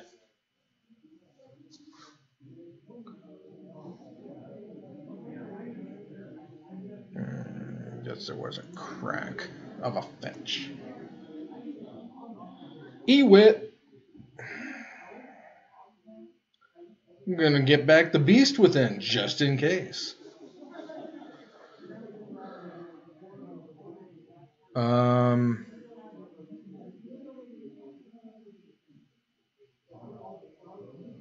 Wait, what?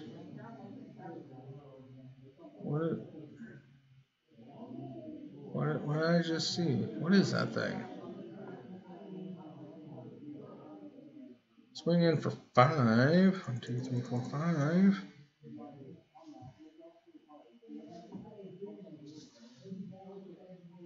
Oh, what is that thing? It's Izzet. What's that thing? That's a Staticaster? Thank you. I knew it was an Izzet. Thank you. Okay. That makes sense. Thanks, IJ Strick. Thank you. Thank you very much. I never said I was good at this game.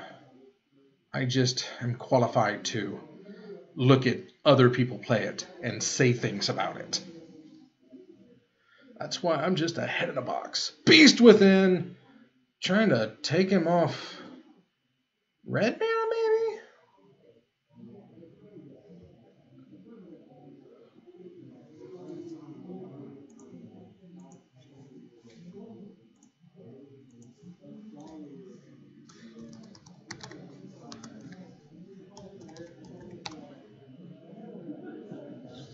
Okay. And there's a Nissa. No, he didn't forget it. We're about to remind him. Don't forget your second beast from the Beast Within.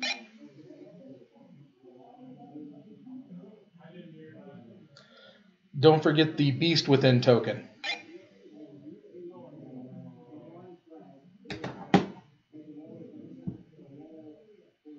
Boojam. I guess they did forget.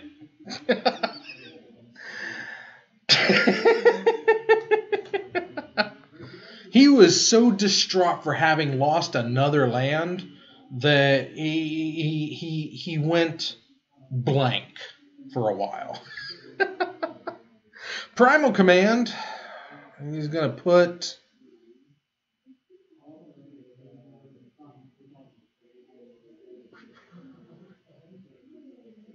Just shuffle the graveyard in? So we can't snappy anymore? Oh, okay. So he's going to fetch for a creature and make your opponent shuffle your graveyard in. Okay, that's a thing.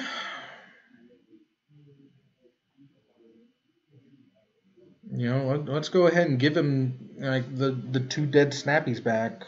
Maybe he has 1 dead snappy, I don't know. let's go ahead and put it back in there just in case. You know, so he has ample opportunity to sift through it with all those Seaman Visions and Lightning Heli, and I don't know. I understand the play, I just don't know if I agree with it. Fetching out a Prime Time.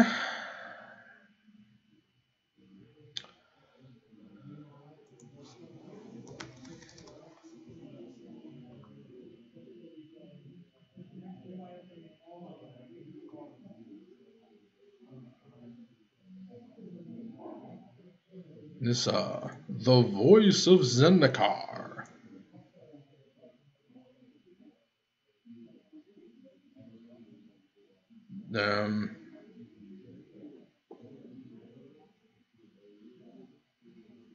I don't see no plants, so I don't know what he's been doing with her.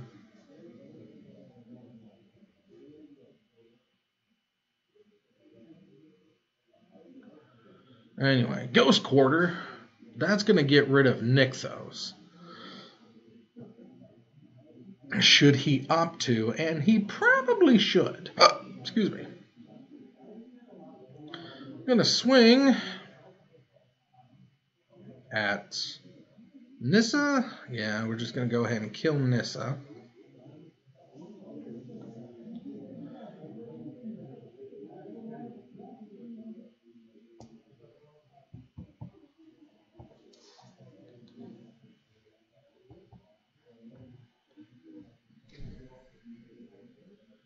And click. Who puts the V in the V click? That guy. That guy.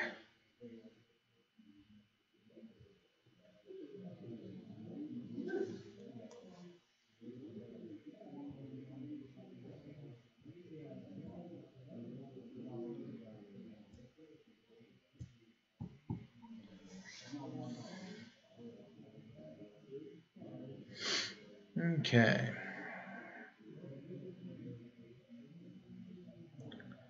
I mean, you can put the Nixos down. You know he's got the Prime Time. Oh, that's a... Oh my gosh.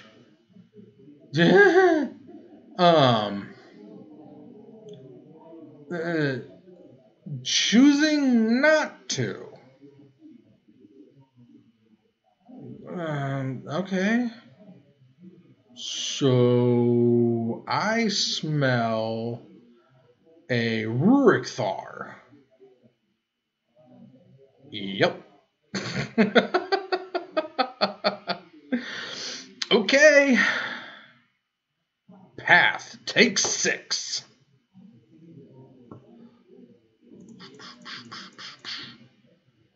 Blazam. What the kerfuffle?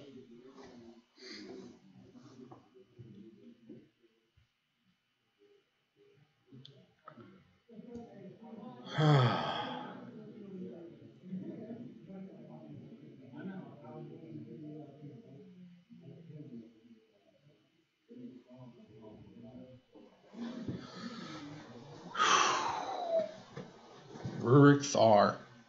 So mean. So boss. So beastly.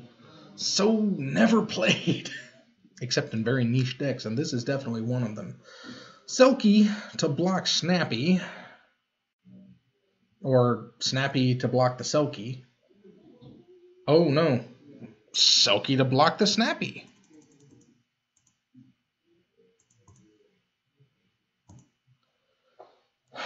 Click and beasts. You gave him those beasts. That's on you.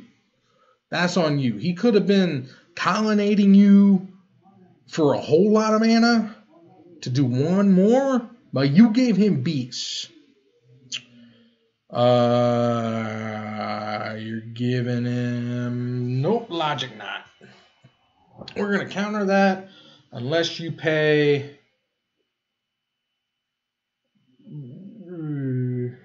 4, 5. And there's the scoop. We go to game 3. Nick Vitello pulls out the win. We're even. We're going to game 3. And because we had 3 undefeateds in this round, there is a round 4 next. So we've got super duper bonus magic coming up after this round. That's going to be late, I know. But gosh diggity darn it, we're anticipating this. Is there any additional siding that's going on? Doesn't look like Nick's thinking about it. Jordan sticking with what he's got. Nick changing it up a little bit.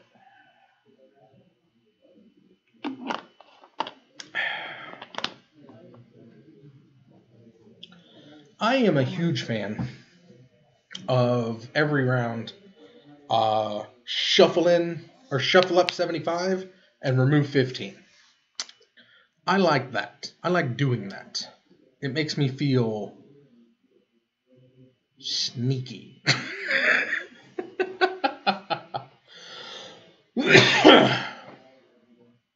Excuse me.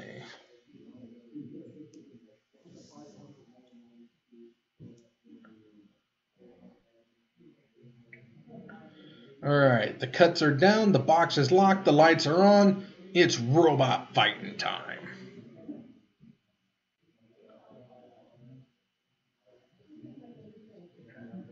And 7, and 7. I see a Nykthos and not a whole lot more. Is that a forest? 1 forest is enough to go. And we're off to the races. Birdie! Birdie, birdie!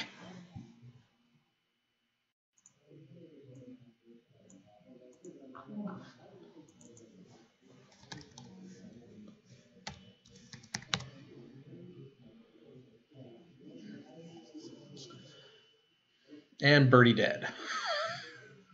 Birdie get the bolt! Woo! That's aggressive. Fetch shock birdie bolt. Well, I guess if you're going to take your opponent off the ramp, you might as well take your opponent off the ramp. A flooded strand ready to go. And Ewit into birdie. Birdie back in hand. Ewit on the board.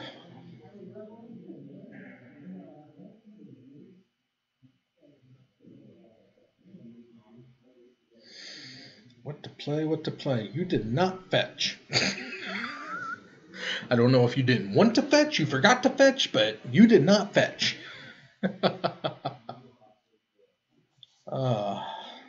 Nykthos for 4. No. I mean, if you play it, well, you can't play it. You don't have any red mana. Ewit strikes for 2.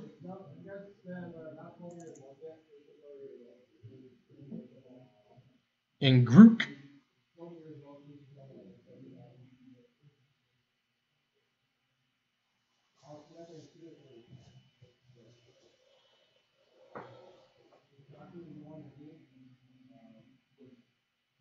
Do you have an answer for Guruk?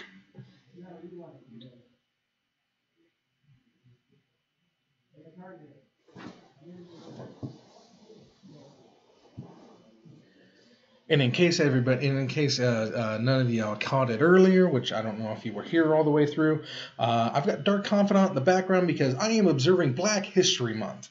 We are celebrating the greatness of pristine, powerful black cards throughout Magic's history, and this episode is brought to you by Bob the Dark Confidant.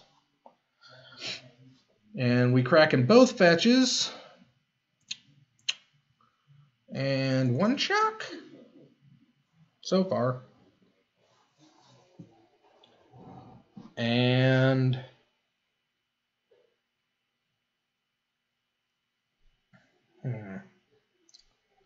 you failing to find? No, not yet. You're thinking about what you want.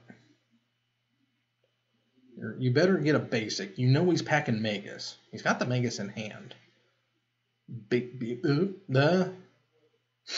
So thinking. I was like, I got the basics. Nope, shocking. Oh. You're looking to untap your Manias. He's not Staticaster. And we're gonna. Was that a. No, it was a. That's a counter spell, right?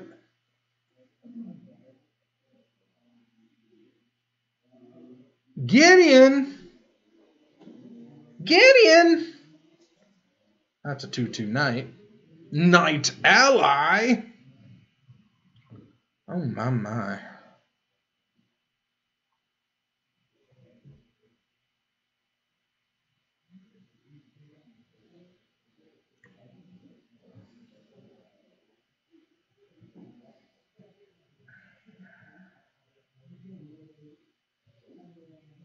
The Elvish Mystic.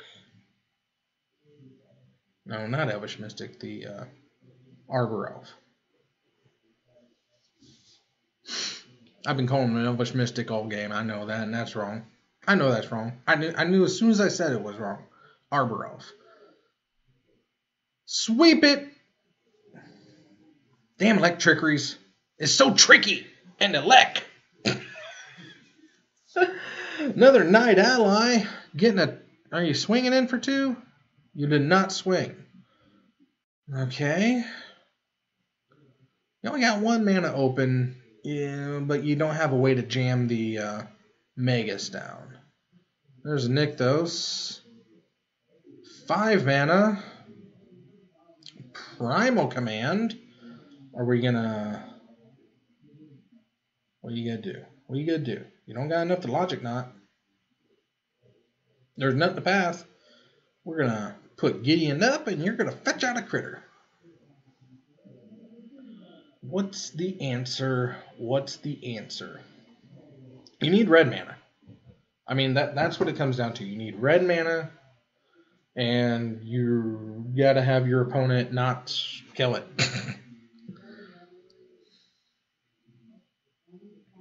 I mean, do you go for a beastie? Do you go for a prime time? You're a little lacking on Manias. What do you get? Do you try to force another Rurik down? I ain't gonna do so good. Again, you need the red mana, so you gotta get the birdie. It's rough. You just gotta hope they don't kill it before you can cast it, use it. Hi! How'd it go? How'd you do? I won 2. Oh. How goes the stream? It goes. Hello, my beautiful people.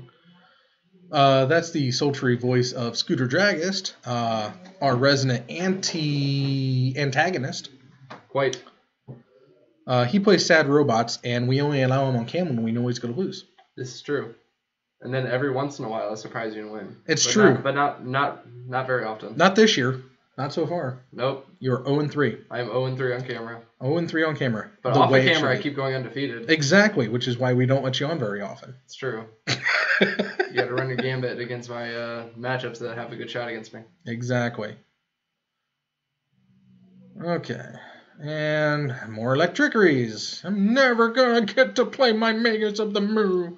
You're being so mean, Mr. Vitello.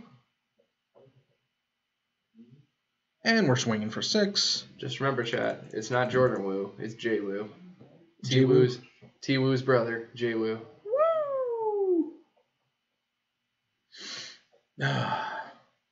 So much mana, but not enough mana. How many people you got in chat tonight? A couple. At least Strick. Strick, my buddy. McG was out there a little bit. Ooh. That's a Logic Knot. Yeah, And that's going to get it for Vitello. Got there, Nick. Fantastic. So I don't know what to do for the 4th round. Just don't know. Anyone who's not me. Yeah, it ain't going to be you. It ain't gonna be Perfect. you. No. You're doing too good tonight. I can't risk it. I've only lost 1 game, and it's to the person who's currently in first place. Mm. And it was still super close games. He got me. He ended up getting me in game 3. He had to go Sphinx to Shroud for 5 to get 3 burn spells to burn me out of the game. He did it though. To his credit, he did it. Lost to burn. No, it wasn't burn. No, it was Jeskai. Yeah, Jeskai. Yeah, he Sphinx to Shroud for 5 and then went Helix Bolt, and I was like, all right, you got me. And I can do against that. Well, good for Ryan. Yeah, good for Ryan. Yeah, he deserved that win. He did it. He played right. We're gonna take a step out for a second. I'm gonna see how the round is going. See who wants to be up. I gotta snap a couple pictures of these two, and I'll be right back, y'all. Don't go away. We got round 4 coming up. All right, chat. While we're going, give me a Kappa. Give me a Kappa Storm.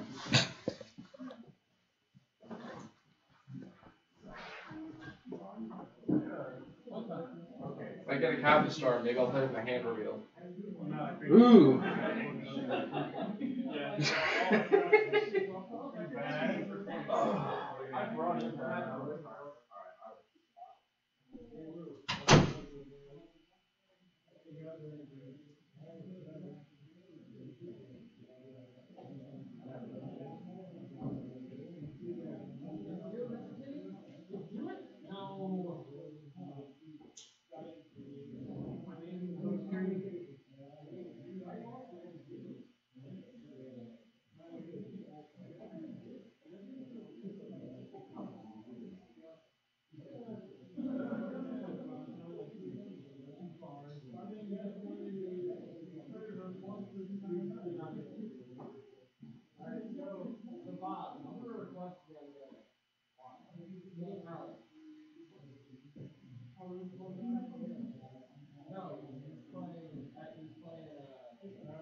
I think I'll lie right now and say there's a Kappa Storm. We should play reveal.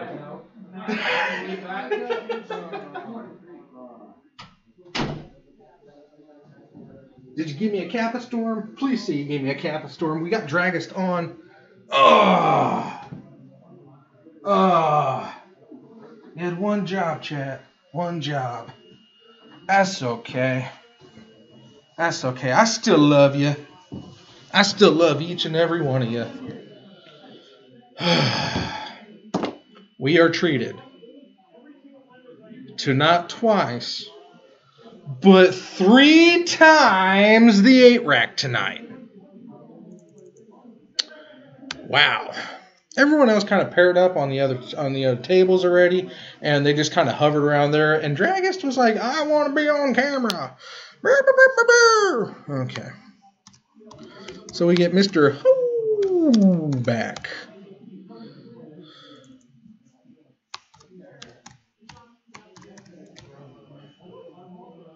Playing Octorack.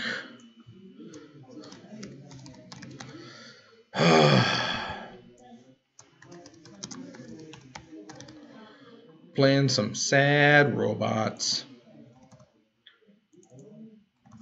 Life totals are reversed back up to 20. Ooh, okay. All right, Scooter.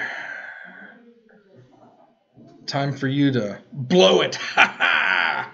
Time to lose. Come on, Alex. Alex has never had chat entirely behind him, I don't believe. I mean, I could be wrong on that, but usually I'm rooting against 5-hued humans, but in this case, we are definitely waiting for that. Let's see here. Jay Woo. That's right, we had more new people on cam. We had Nick Vitello with the win. Yeah, come on. Ow.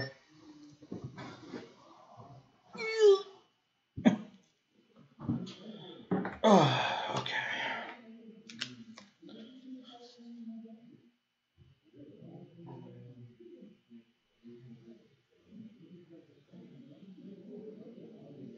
Nick Vitello and Jordan. Woo!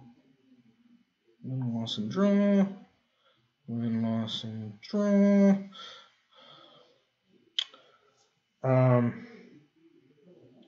What did Jagon do?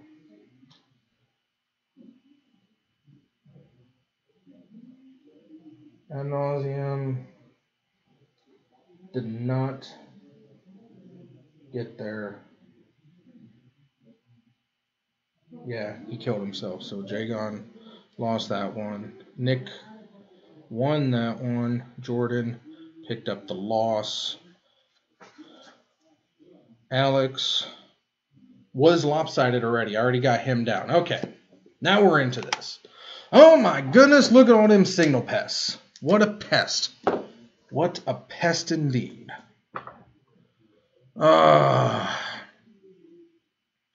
So him's back up to 14. He's at 20. There you go. And rotate it down. 22. And signal pests, gotcha. Front-loaded boffers. Are there multiple on 8 rockers, but Alex on camera? It's not been every round, and it just so happened to be Alex 3 times on cam. Everybody else, wow.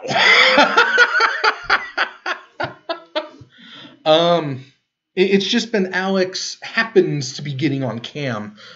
He played Snell first round, which we know we have Snell first round.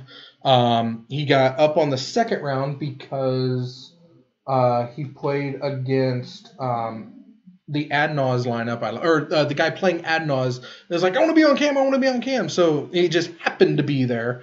And then everybody else pretty much just grabbed a table as far away from the camera in this round as possible. And then Alex just sat down. Wow, I think this is lethal.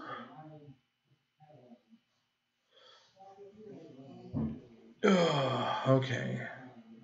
He's gaining 11. Wow. 3. And back up to 22. Okay.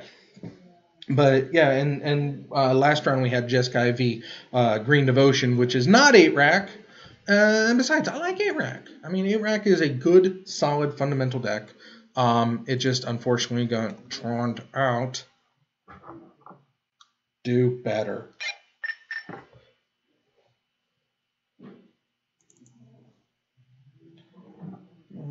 Getting low on battery. No, Adnaz lost to 8-rack. Adnaz decided to Adnaz at 1, and he monkeyed himself to death.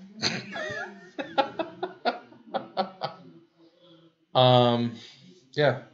And Alex was going to play 5-hued humans if he went up against Dragus in the first round. because it's just a much better matchup. But he went up against Snow in the first round, so he rocked the 8-rack tonight, which I applaud him for because I'm quite honestly sick of seeing 5-hued humans. But no, Adnaz, it did go to a game 3. Adnaz very, very confidently and comfortably hid behind the ley line in game 2. And then 8-rack got a ratchet bomb to take care of the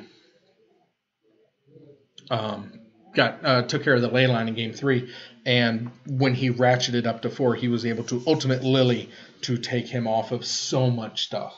So that's where we stood in that match. I recommend watching it. It was actually a really good matchup. Even though you would know the outcome that 8-rack beat the Adnaz, it was still a close 3 games all around. Good matches.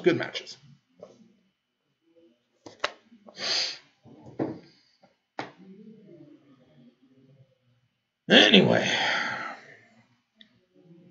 I guess I can take away Alex's victory until he wins this game, and then it's going to go right back on, and it's going to be all Dragus beatings all the time. That's the hope.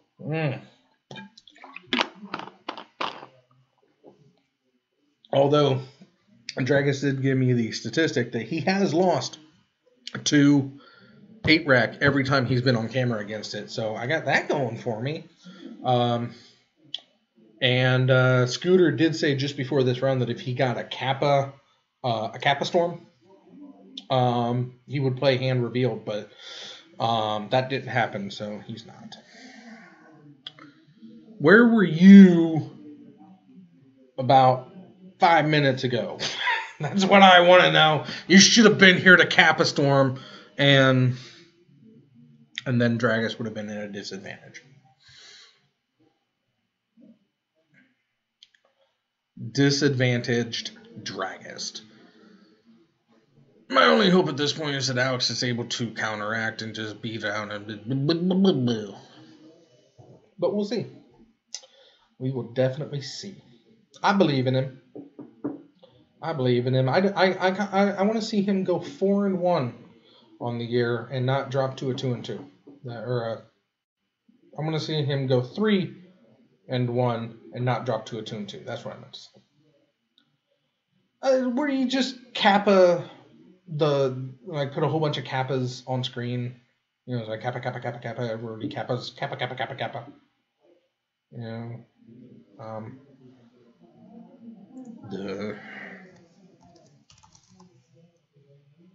wow.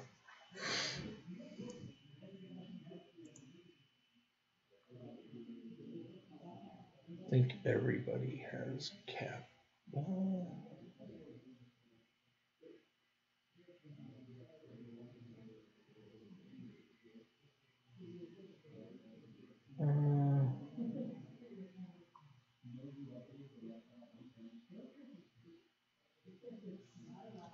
Oops. That one.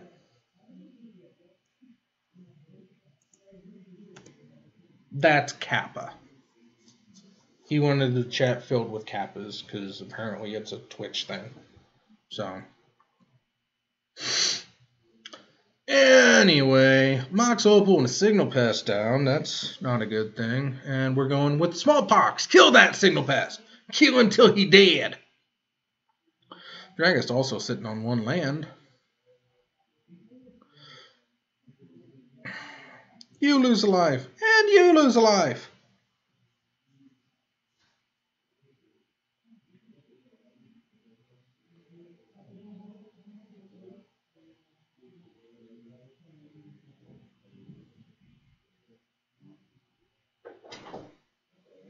Already?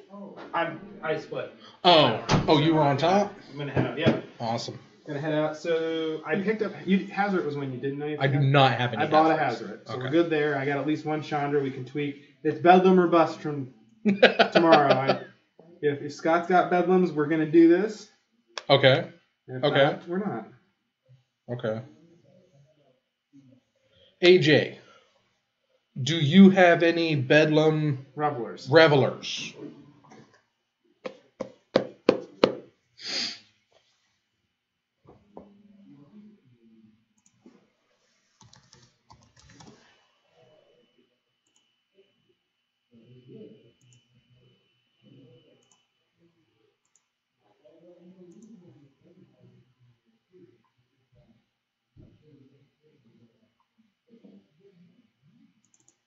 This thing. If anyone's going to be at Scott's tomorrow and has those, If- I need 4. If anybody out there is going to be at the Zone tomorrow, Friday, February 9th, Snell needs 4 of these little buggers. You unloaded them as bulk at GP Indy. Well, good going. Bulk? Snell needs them. He did tell me just before he asked, he said if anybody had 4 Bedlam Revelers, that he would have bought them completely out of Girl Scout cookies. But since you don't have any, so I guess you lost out. I see Rack. That's cute. I will see you tomorrow. I'm going to head home. Have a good night, sir. Congrats on your split yet again. Thank you. Tell Dragus to burn in hell as you go by. And please wish Alex the best of luck on his victory.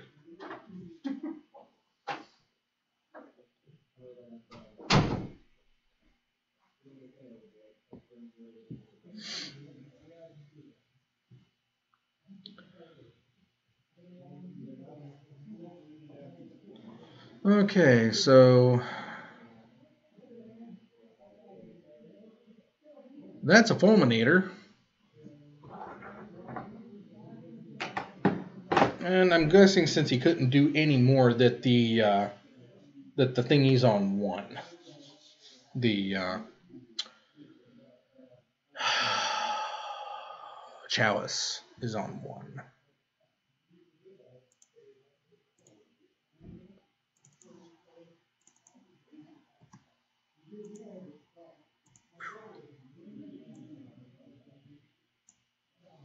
So we'll do that.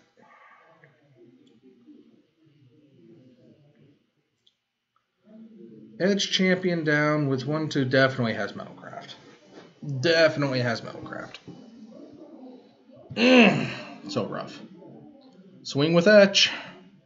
Taken 2. Doing the calculations to try to Snell on the new deck bag. Yeah, of course Snell's on the new deck bag wagon. Did you think he wouldn't be? That's what he's playing next weekend is Mardu Pyromancer.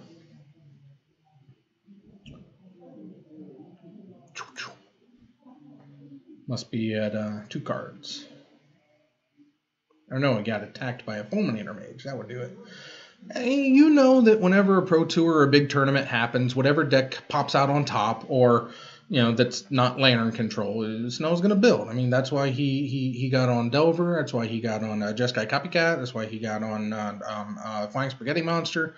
That's why he got on Derp Shadow and Dredge. If it posts high enough, Snell's definitely going to build it, especially if it has blue and black in it. But Mardu doesn't have blue-black, but it's definitely black. It's the red-black that he likes so very much. And wow, that was a sweep. What was that?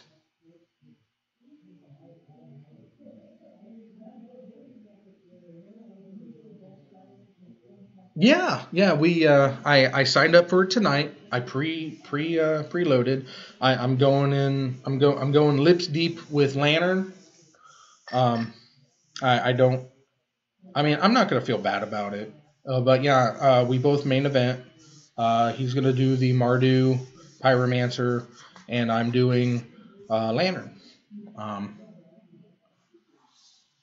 What about Bantu? What about Bantu's Last Reckoning? Oh, that's what he cast. Thank you. I was like, oh, what happened? Oh, yeah, it's a Bantu's Last Reckoning. Of course it was Bantu's Last Reckoning. I know that.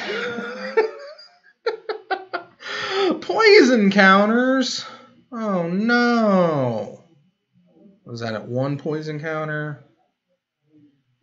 Man. Now he's got 2. Oh no, now he's at 4 poison counters. No, wrong side. That side. I think he's at 4. Doesn't look good. Doesn't look good.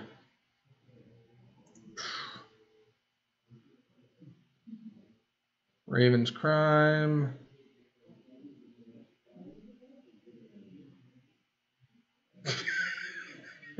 Poison counters. Lisa needs braces. You have no idea how often that goes through my mind. Whenever I say a lot of things, I always think, Lisa needs braces.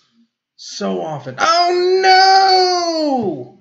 No! Oh, that's unfortunate. Oh, no. Oh, 1, 2, 3, 4, 5, 6. That's. You cheated. Every time. Ugh. That was rough. That sucked. He tricked me.